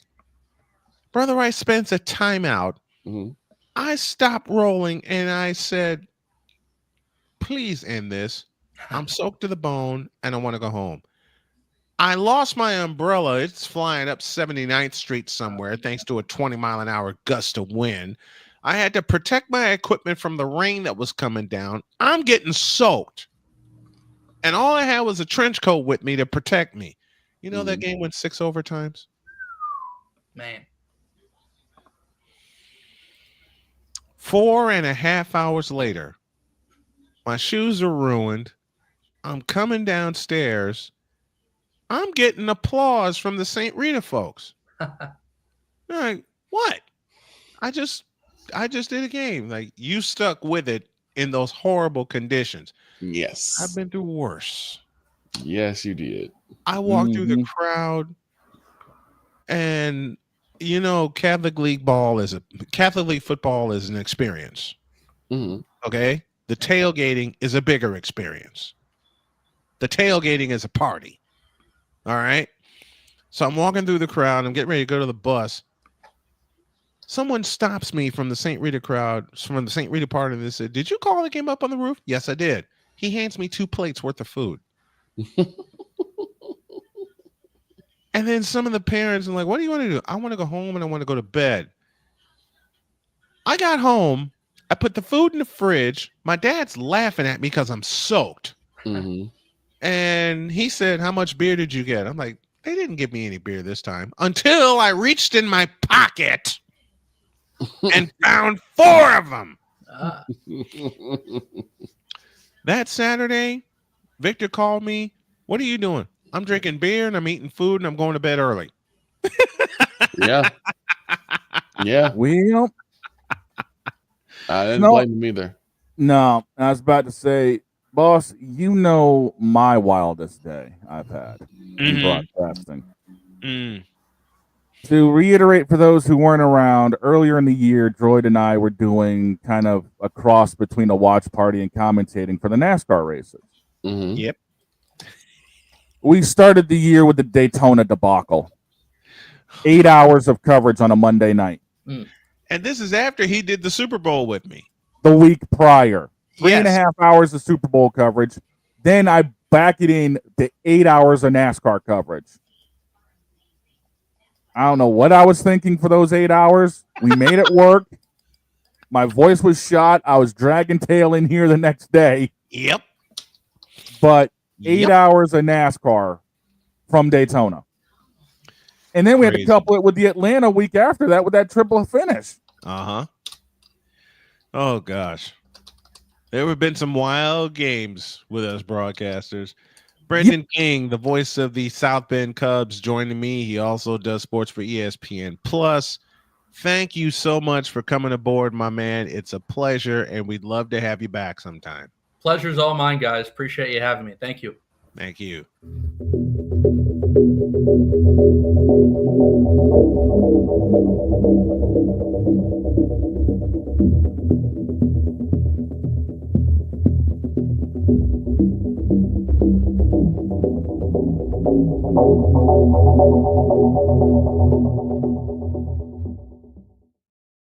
Oh, what a pleasure.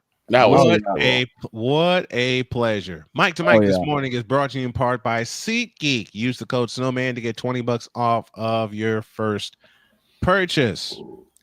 A pause. Well, before we go to a break, I have a treat for you guys. 10 p.m. tonight, it's the Edmonton Oilers and the Vegas Golden Knights. We'll start at 9:45 with the SeatGeek face-off show. Okay. I can't talk this morning. Dang it. Okay, now we got that out of the way. Once again, the Edmonton Oilers and the Vegas Golden Knights. Yours truly, Brian Snow, will be on the call. We'll also be monitoring Golden State and Denver. Can Golden State stop a 4-game losing streak? All right, we're done with period 2 and period 3. The mic drops. Back for period 3 after this.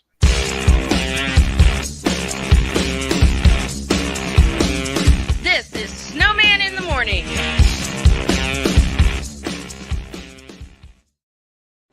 Are you ready to upgrade your coffee game? Prepare for an invasion of flavor with Invader Coffee. It's the caffeinated elixir that fuels champions, the blend that pushes boundaries. Whether you're battling deadlines or exploring uncharted territories, Invader Coffee has your back. Join the invasion at invadercoffee.com and taste the difference for yourself. Use the code Snowman for 15% off your first order. Invader Coffee, veteran owned.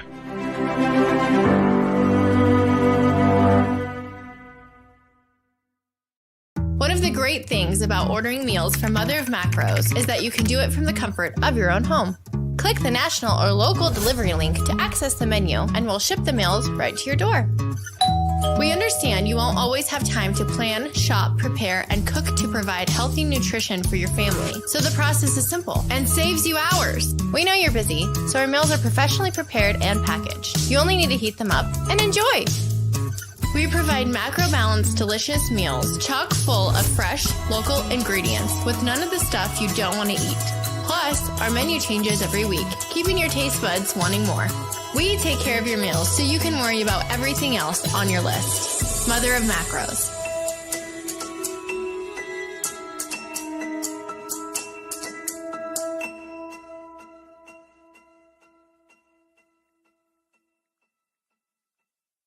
SeatGeek is the ticketing app for fans like the High Five Strangers guy. Game-winning interception. First down. Just a nice, solid tackle. If you're in arm's length, you will be swapping skin with this extrovert. You see, he knows SeatGeek got him a great deal on tickets, so he can focus on what he does best, smacking palms. SeatGeek handles the tickets to sports, concerts, and more, so fans can fan. Quinn. Moment of clarity. I haven't watched BET in years. KP. Drake needs to come back with another triple platinum album. E Digger. And then you have Ray J. Like, I can't stand that River Cricket. The Guru. Okay, the level of crack she's smoking, I don't want it. BS3 Network proudly presents the Knucklehead Chronicles podcast, where from card tips to hot topics to meet of the week, anything goes. Live every Sunday at 2:30 p.m. Central.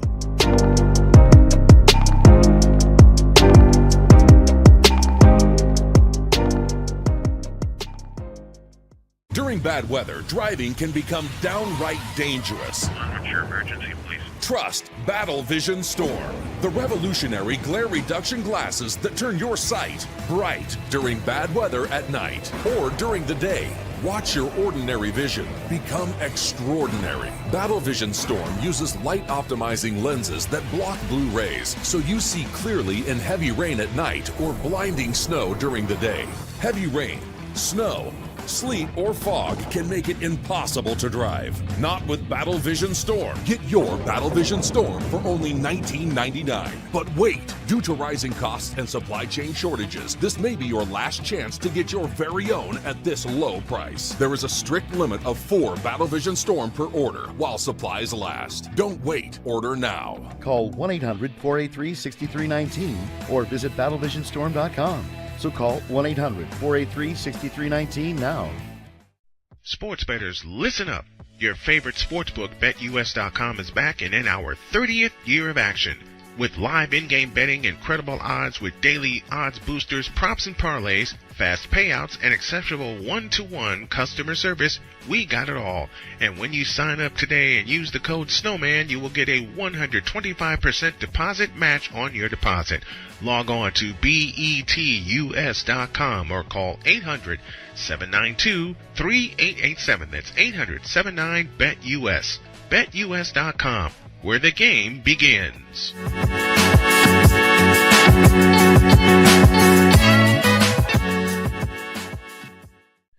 Attention sports fans, looking for the ultimate gear and apparel to show your team pride? Look no further than Fanatics, the #1 destination for sports enthusiasts. Visit snowmanmultimediasports.com today and shop a wide selection of officially licensed merchandise from your favorite teams and players.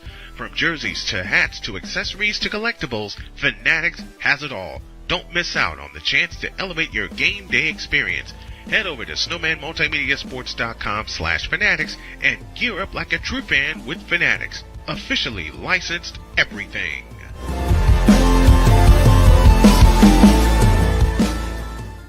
It's no secret. Today's consumer wants convenience and likes things on the go. They want to be listened to and receive instant solutions to their queries. This can often make or break the customer service experience. That's why it makes convenient interactions easy for you. Whether your customers want to connect with you via text, Facebook Messenger, Google, Instagram, or website, all messages now come to the one easy-to-use inbox, so you don't have to check a dozen different sites from the platform. From here, you can send SMS or email, answer questions, schedule appointments, take payments, and close more deals simply by messaging back and forth with your customers. When someone searches for a business like yours, they will look at your reviews. So unless you have more positive reviews, they'll choose someone else. Luck makes it easy to collect hundreds or even thousands of reviews from your customers. Simply send a review invitation or create automation that requests customer reviews right after the sale, or maybe right after a service is completed. It will take them 30 seconds or less to leave the review. Now those reviews will show up on the search result and increase your ranking that matters most. Plus, our advanced reporting will show you exactly where your leads are coming from and if your website or ads are doing their job. So why are you waiting?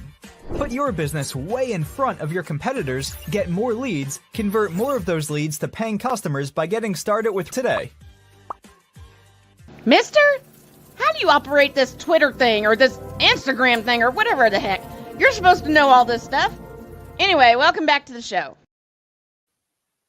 Waiting on Mike Drop Moran to join us as we are in the midst of hour 3 of Snowman in the Morning, and been pretty smooth. I mean, yesterday I got slammed with a headache, but hey, that happens to all of us. You're not wrong. Again, I want to apologize to everybody that was worried about me yesterday. I am fine. I am doing better, and we're rolling right along here. As I said, Mike Drop Moran. I know something about headaches. Trust me. We all do. I love it. And if you watch anything from the Cowboys, Chicago Bears, you know about headaches as well. And dear God. The Los Angeles Lakers. And Lakers as well. And the Lakers. Listen, this past weekend, or Friday, Friday to be exact, my wife woke me up and she said, "You know what I'm going to do? That's what you're going to do, baby. I'm going to go Black Friday shopping." And immediately my eyes got big and I'm like, huh? Right. Why are you doing that? She says, "Oh, trust me. I know what I'm going to get. I know where I'm going to get it. It won't be that bad." I'm still worried. Of course. I'm still worried. She says, I'll be fine. She put on a fashion show for me. And I couldn't stop drooling. That's all I'll say. Nice. That's all I'll say. As much as I've talked up Jody on this show, before we did the Chicago Football Classic, I called Victor. I called my buddy James McCallum. I said, "Look, I'm coming home and I'm doing the Football Classic, and y'all are coming with me." Mm-hmm. Victor said something to me that's a hell of a compliment. After we left to come back here, Victor called me and he said, "I understand now." Understand what? I'm half asleep when he called me. He said, "I understand now." Understand what? The connection with you and Jody. What? He said, "The way you guys are so playful with each other and the way you talk to each other and everything." I said, "Jody's my honey. I love her dearly." Right. I guess, and I'm not putting Victor in this bunch, but some people just needed to see it. Yeah. Yeah. Some people just needed to see it, and I understand that. Right. I understand that. Kenneth Clark is with us. Kenneth, where are you coming in from? We want to shout you out properly. He says, "Hey, Snowman, how are you doing today? I'm doing good today. And when is your next sports live stream?" It's tonight. It's tonight, and it's a late one. It's 10 p.m. The Edmonton Oilers and the Vegas Golden Knights. I've had so many people ask me, when are you going to do a hockey game? We know you can knock out basketball and football and baseball. When are you going to do a hockey game? Well, I'm going to test my chops tonight. with hockey, and I'm also going to test my chops with the PWHL here pretty soon. Just a matter of getting, excuse me, just a matter of getting the schedule together. You know, speaking of that, I think somebody that we both know who knows a little something about that just arrived. Hold on to your seats, kids.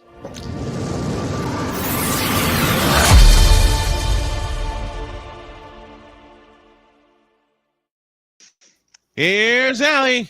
Allison Moran joining us this morning. How are you doing, my dear? Doing awesome. How about you guys? Oh, we're doing great. I have to ask a question. I have to ask a question. You have a question? I do. Miss Moran, I have to ask the question. Oh, no. Yes. Oh, so formal. Braced. How do you feel now that we, as the Chicago Bears group, have finally gotten rid of Matt Eberfools or Matt Eberflus after that debacle against Detroit? The greatest Thanksgiving gift anybody ever gave us was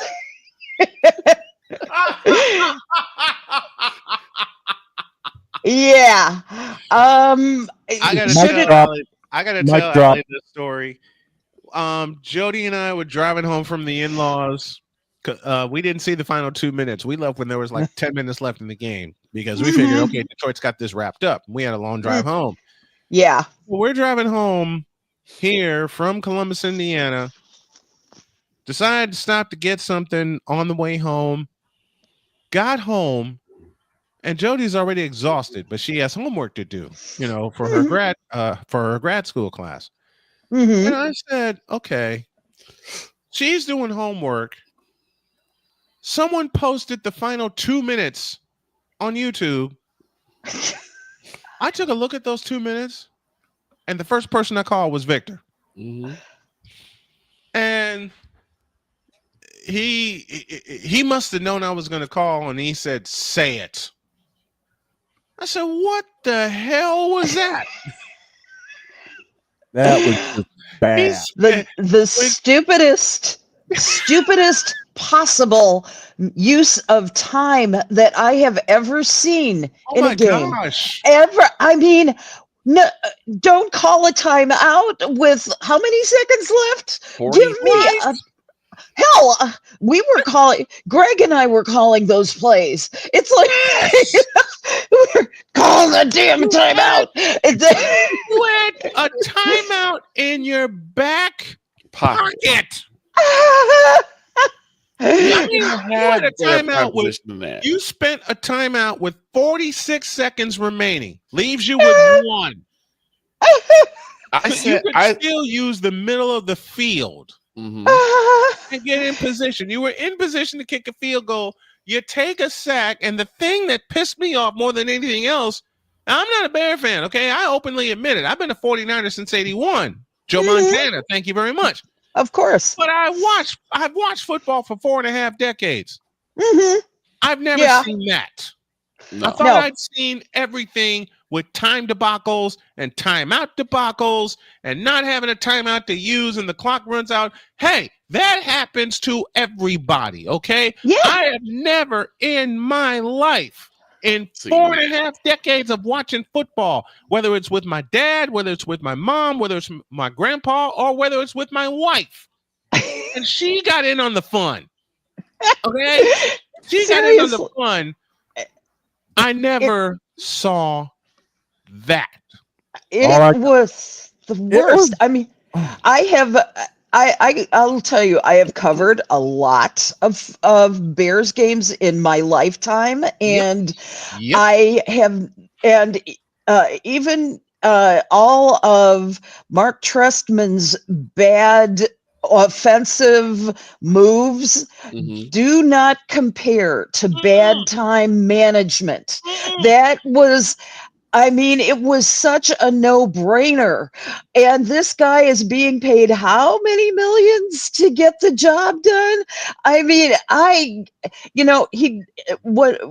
think the way he looked at it was there was a time when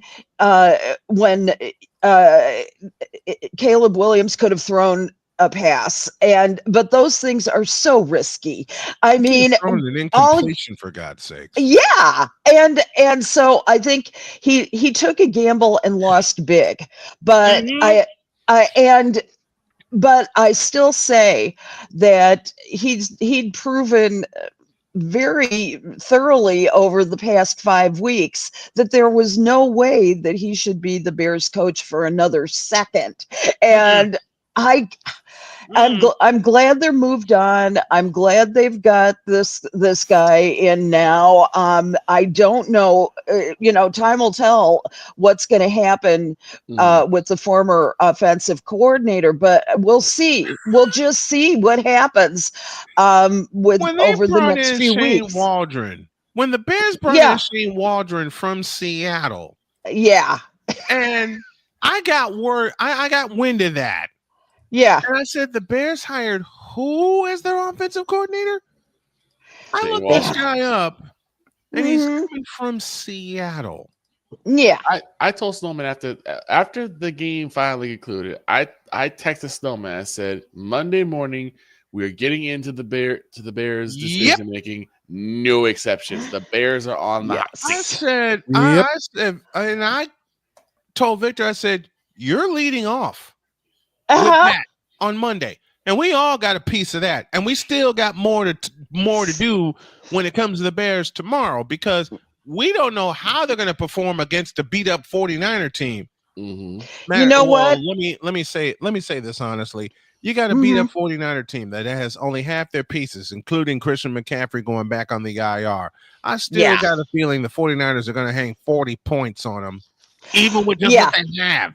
Yeah, they got enough. I mean, they've got just barely enough, but we'll see how our new coach is going to unify the locker room, because that was one of the key problems was that the Bears have one thing that's impressed me over the last few weeks has been that they have been able to come back from almost impossible odds to actually make themselves competitive.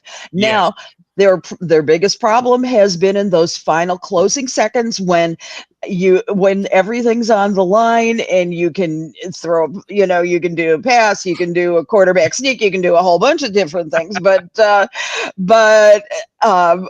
thing is that they are really going to need to focus in. This game is very winnable.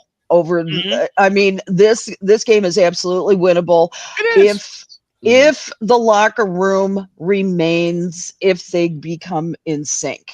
They if the new coach can get them all not against the coach, let's put it that way. Because they've got a chance.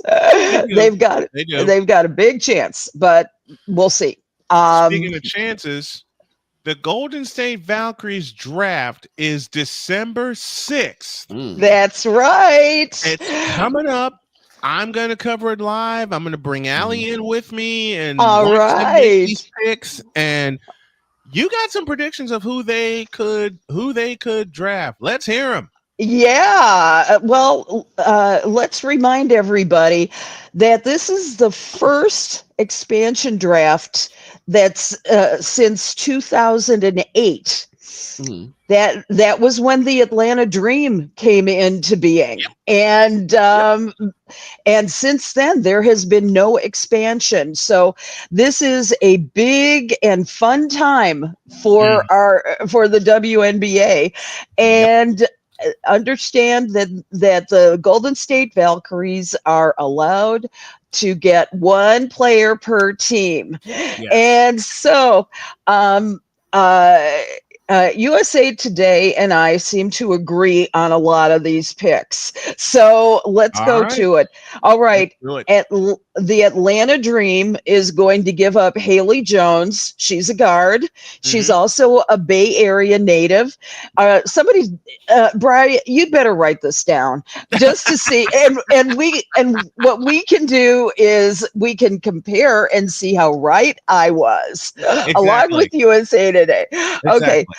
now she was used as a point guard, Mhm. but in her Atlanta days, but she's much better as a shooting guard. So and so she really struggled with the dream, and I think that it's a great pick. Mhm. Now, Chicago Sky, my fave, Yep. my home team, Dana Evans, say bye bye. Mhm. Say bye bye I to was thinking our that. I yep was thinking that favorite Dana guard. Evans is gone. Yep, she is a restricted free agent. One biggest problem was that she was a starter. She was relegated to the bench when Marina Mabrey came in, and she really has struggled with the chemistry between her, Camila Cardoso, Angel Reese, Kennedy Carter. I say, and I still say, and you know my famous mic drop moment, re-sign the bitch, Kennedy Carter. She's found her groove. right away. Yep. Kennedy Yes, Carter it is. found her groove. She's got good chemistry with Angel Reese. She's got great chemistry with Camila Cardoso. You can't separate those three now. No. So, so Dana Evans is the most expendable of any of, and really Dana needs a change of scenery. She just needs it, and I think that she'll be very happy there. Okay. Now moving on to the Connecticut Sun, going with Veronica Burton because she is not Dewana Bonner. You know, but she's a reserved free agent this year, and she'll be a really good addition because she'll get more playing minutes, first of all, in Golden State than she ever would. Connecticut Sun is so deep at so many positions. The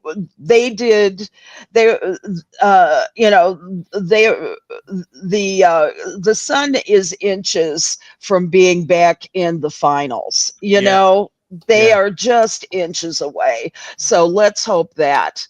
All righty, let's move on to the Dallas Wings now. Kalani Brown, say bye-bye. See you later. The center. Yep. She is let's say, she averaged 11.7 points over the season, but she is more expendable than Satu Sabali or Tira McCowan. So the thing is that there are a lot of folks that that the Wings need to hang on to, because they had a losing season, but they're going to have to do some. Their core has been relatively good, so they only need a bit to get themselves back in playoff contention. So because of that, Kalani Brown is the most expendable of those individuals. So the Indiana Fever, let's move Caitlin Clark out, right?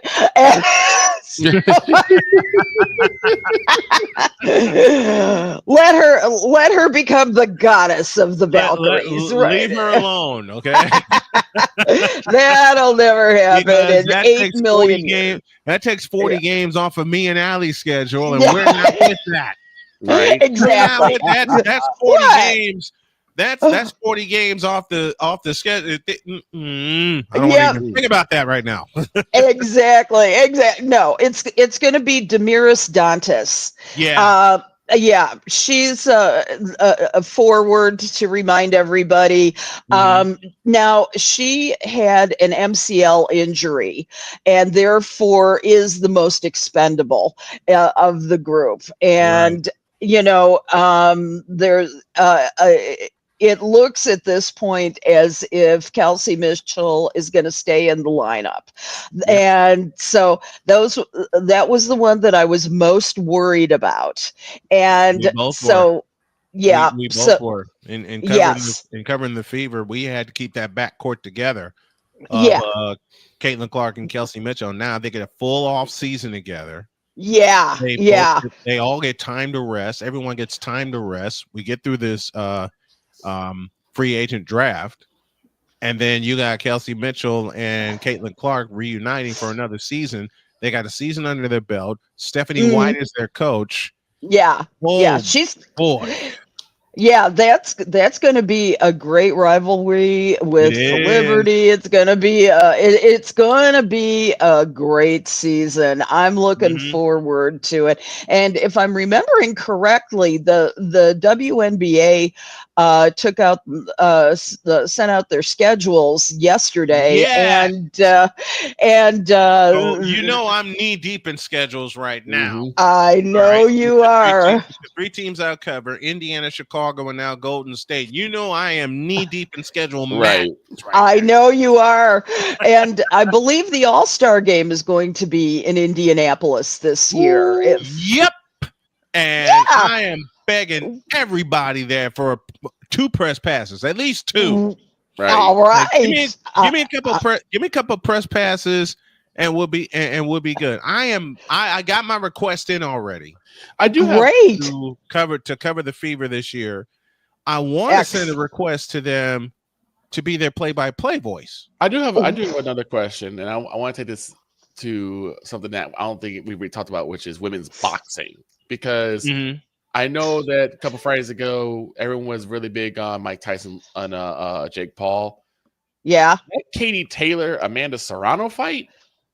Yeah, I've heard that. I don't cover and haven't covered much in the way of women's boxing as a general rule, but I know enough about it to be dangerous, and I'd say look out for Katie Taylor. Yeah, Nice. It was a vicious fight back and Yeah. forth. It was entertaining. I didn't see it. Yeah, tell me about it. It was one of the more entertaining fights of the night. Back and forth all the way. Amanda had got some really good shots in the early round, but Kay was able to hold on. And then of course, Amanda suffered a really nasty cut on her eyelid, almost like it was about to peel off. It was really tough to look at. But these women were just so adamant, they were really in their boxing, and I'm like, I wonder, there needs to be a little bit more spotlight on the women's boxing scene as well. You're right about that.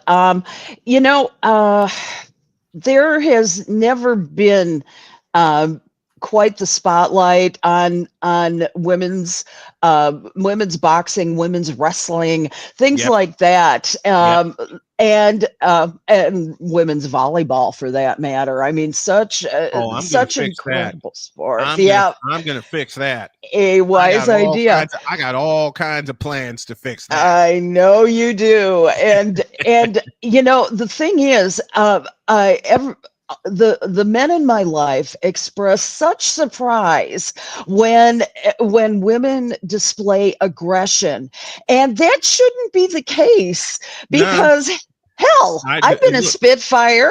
I'm a Spitfire, for God's sakes. I've covered women's sports since 1995. I'm one of the few men in her life that ain't surprised, because I've seen it. Yeah, it's so funny, because it's women, since the advent of Title IX over 50 years ago, have been that kind of aggressive, and they have been how do I want to say, taught into being that kind of aggressive.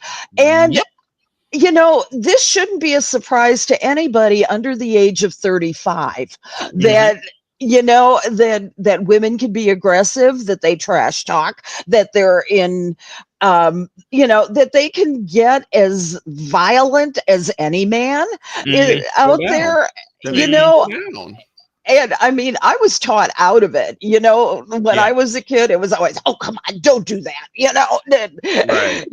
Women are polite. Girlies are polite. And I'm going, ladylike, right? Screw that. Exactly. Thank you. Thank you, Allie. Thank you. Oh, yeah. Oh yeah, I heard the same teachings from my mother, even up until my first year broadcasting volleyball, which was 1997. Good Lord. My mother kept saying the same thing about women being aggressive. They can't. They can't be. They can't be aggressive. I look at my mother and go, "You want to bet?"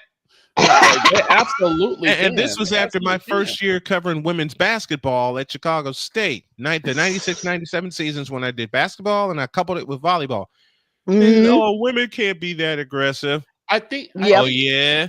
I think it's like we know, like they know women can be aggressive, but it's one of the few times where you see them actually like in a contact physical sport like boxing. Exactamundo. Sure. Like you But look see how brutality in basketball, absolutely. Yeah.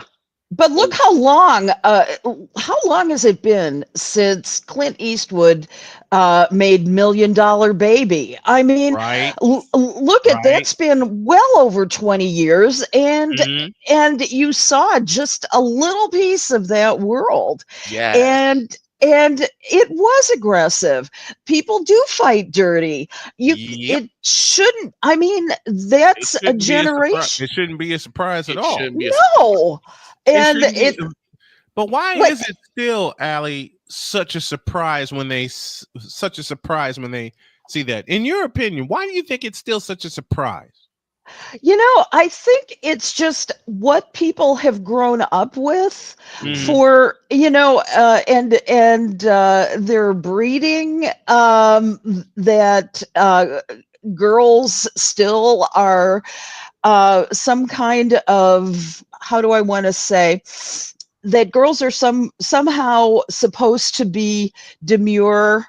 I think Lord, that there's. That's what I was going for too. That's exactly what I was going for. Yep, and the thing is that I didn't never realized how lucky I was to grow up with parents who told me that I could do anything I wanted to do, and then I run up against the River Forest Park District who tells me that I can't play t-ball. I can't be in Little League. Right. Say no more. But been there. I think Say no more.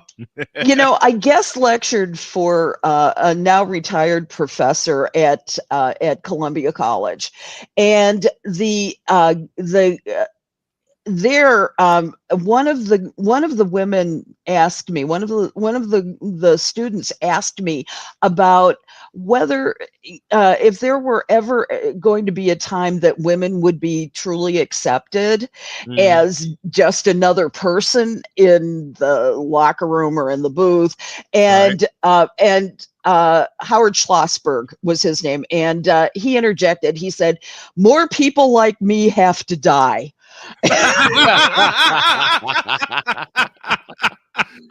The reason why I came up with this, because I mean, also, I don't think we're that far from when Leia Ali used to dominate. Yeah. Right? So yeah.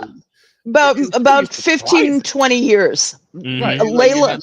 Leia Ali, Ronda Rousey, still remember Yeah. dominating. Yeah. Oh yeah. Women can fight. Women can definitely fight. Women can fight. Oh, women can fight.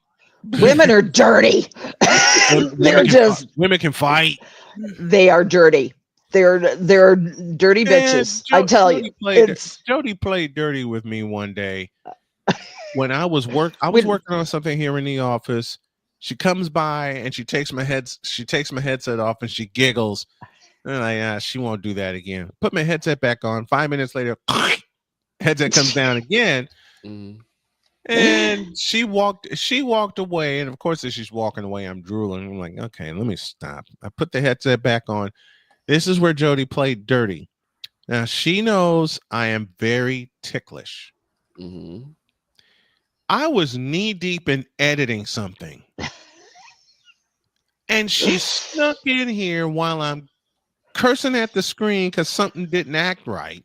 And she snuck in here while my arms were up like this and right under the armpits, and she tickled me and I jumped.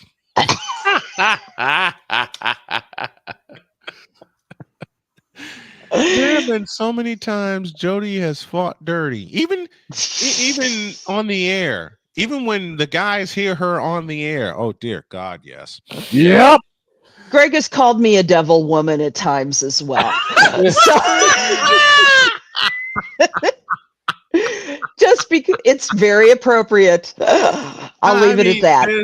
There will be so many times, and I'm hoping Allie one day will be around when Jody sneaks up on me here in studio, because she's gonna do it, and I know she is. Whenever she's off, she's gonna sneak up on me here in studio, and sometimes she'll peek in.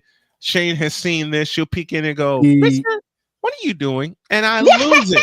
She caught us all off guard a couple of weeks back. Yes. Oh yes. The debut of the commissioner. When the commissioner made his debut, and I had laid on a thick Southern accent, and I put the costume on. The next thing I hear from Jody, I married a man from Chicago, not from the backwoods of Mississippi, and we all lost it. We all lost it. After she also said some choice words after that. Right. I love it. That was I love it. I signed off.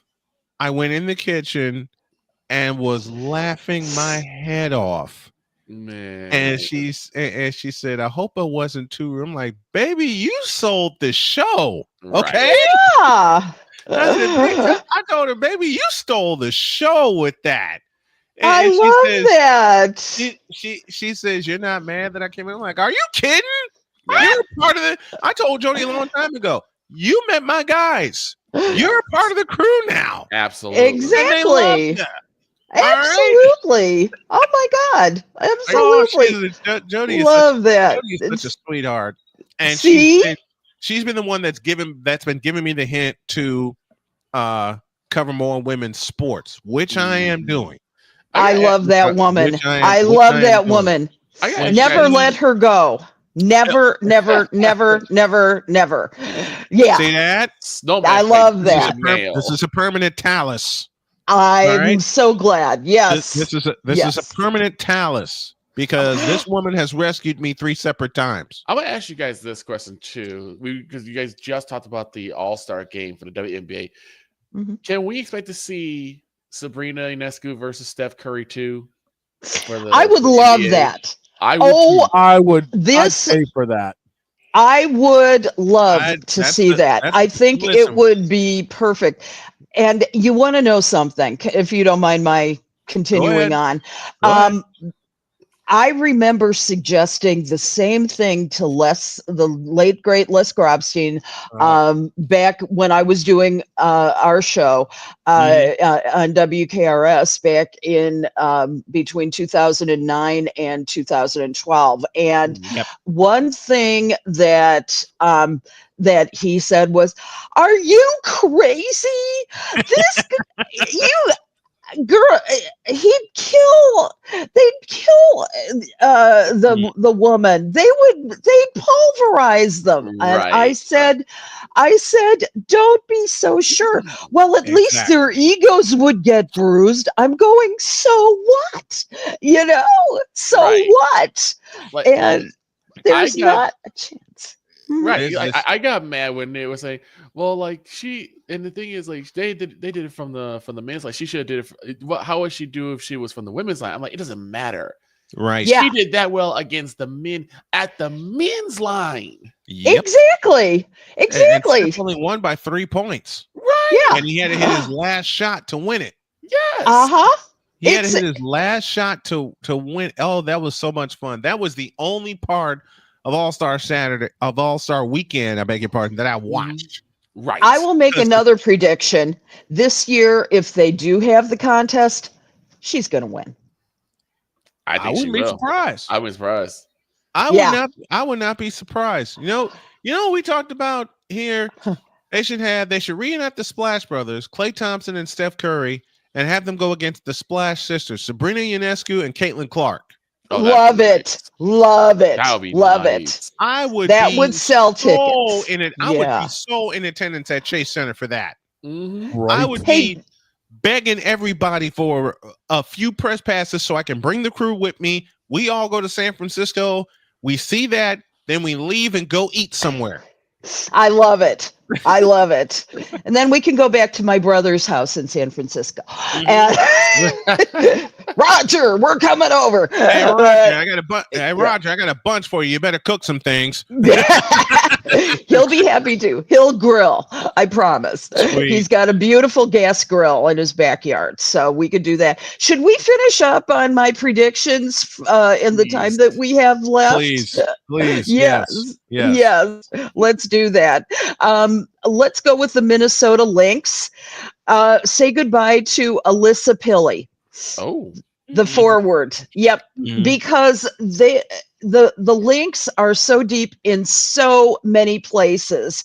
And the one problem with Alyssa is that she just doesn't have the speed that that the other forwards have. I mean, so it's possible that with better conditioning and maybe more time, she'll be able to get a little more, get her skills into fruition with more of what a championship team takes. So we'll see.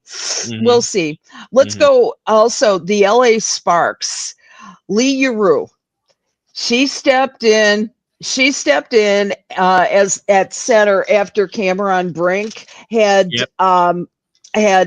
gone down with that injury, but Cameron's been working hard and looking good, and she's going to be back next season with a vengeance. So I can't wait to see Cameron Brink. She is going. Cameron Brink. She is, she had so much potential, and to go down the way she did I mean, that was tragic. I could have seen her in deep contention for Rookie of the Year if it hadn't been for that. Cameron Brink and Caitlin Clark in the race to Rookie of the Year for me, and then Brink went down with that injury, and that hurt. That hurt me because I was waiting to see how Cameron Brink was going to bring the Sparks along. Who else you got in your dispersal? Got the New York Liberties, got Kayla Thornton, I say, at forward. She's, again, the team's deep. And Leonie Fiebich, the cute little German girl who made an incredible splash during the playoffs and helped them in big ways through the championship. There's no reason why they couldn't do that. But Kayla Thornton is just expendable. And more than any other player on that team. And so interestingly enough, with the Phoenix Mercury, I'm saying Celeste Taylor, the guard.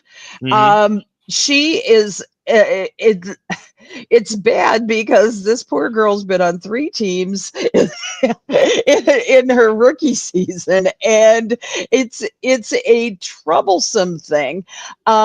She plays solid defense, but the Mercury is a team. I mean, let's not forget that Diana Taurasi is still not retired. Nope. She's not retired. Brittany Griner is not going anywhere. Let's put it that way. She's not going anywhere either. And Celeste Taylor did not get that many minutes to play in the last season, and so she really needs to be on a team where she can shine a little, where she gets more minutes to play, and we'll see. Now, the Seattle Storm has another interesting possibilities. There's 3 that are possibles here: Sammy Whitcomb, Victoria Vivians, or Mercedes Russell. Take your pick. They have all shown themselves vulnerable, and any one of them would work. I'm going with Mercedes Russell. You think so?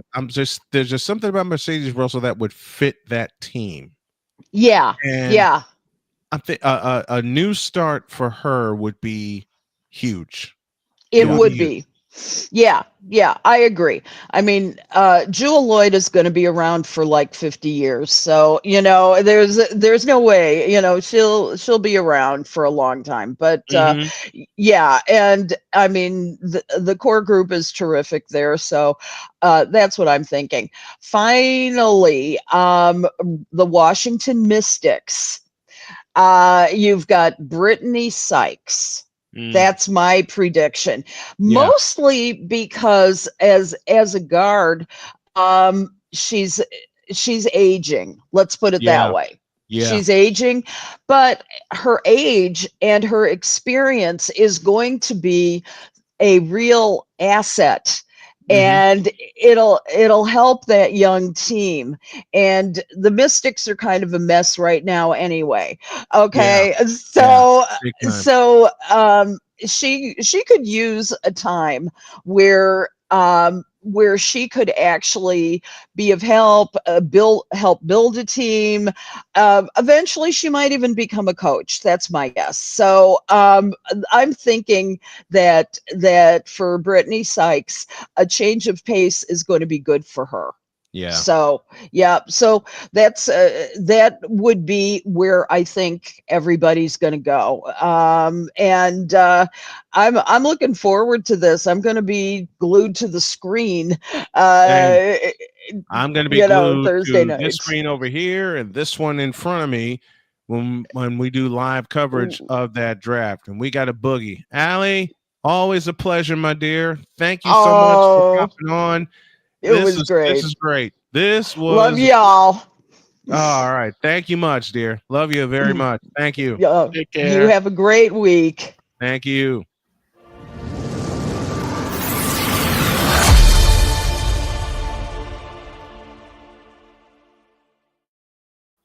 How can you go wrong with a little mic drop Moran to close things out? Exactly, man. That's our first 3 hour.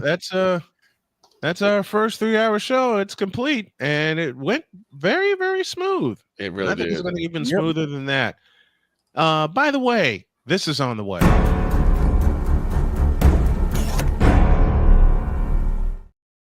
This Saturday, I'll explain as the week goes along.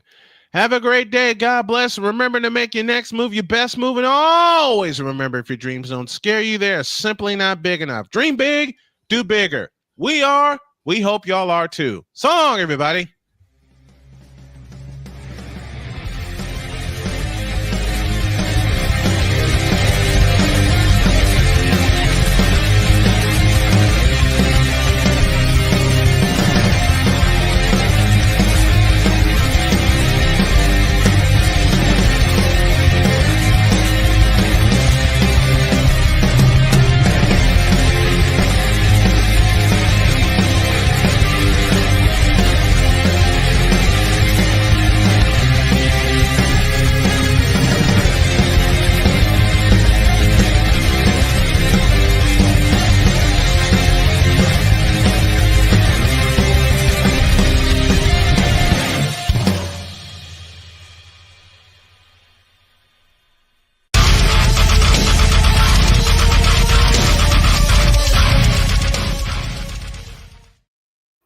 Don't forget tomorrow, Bronzexual Confessions. Lots of them for hour 3. We're out of here.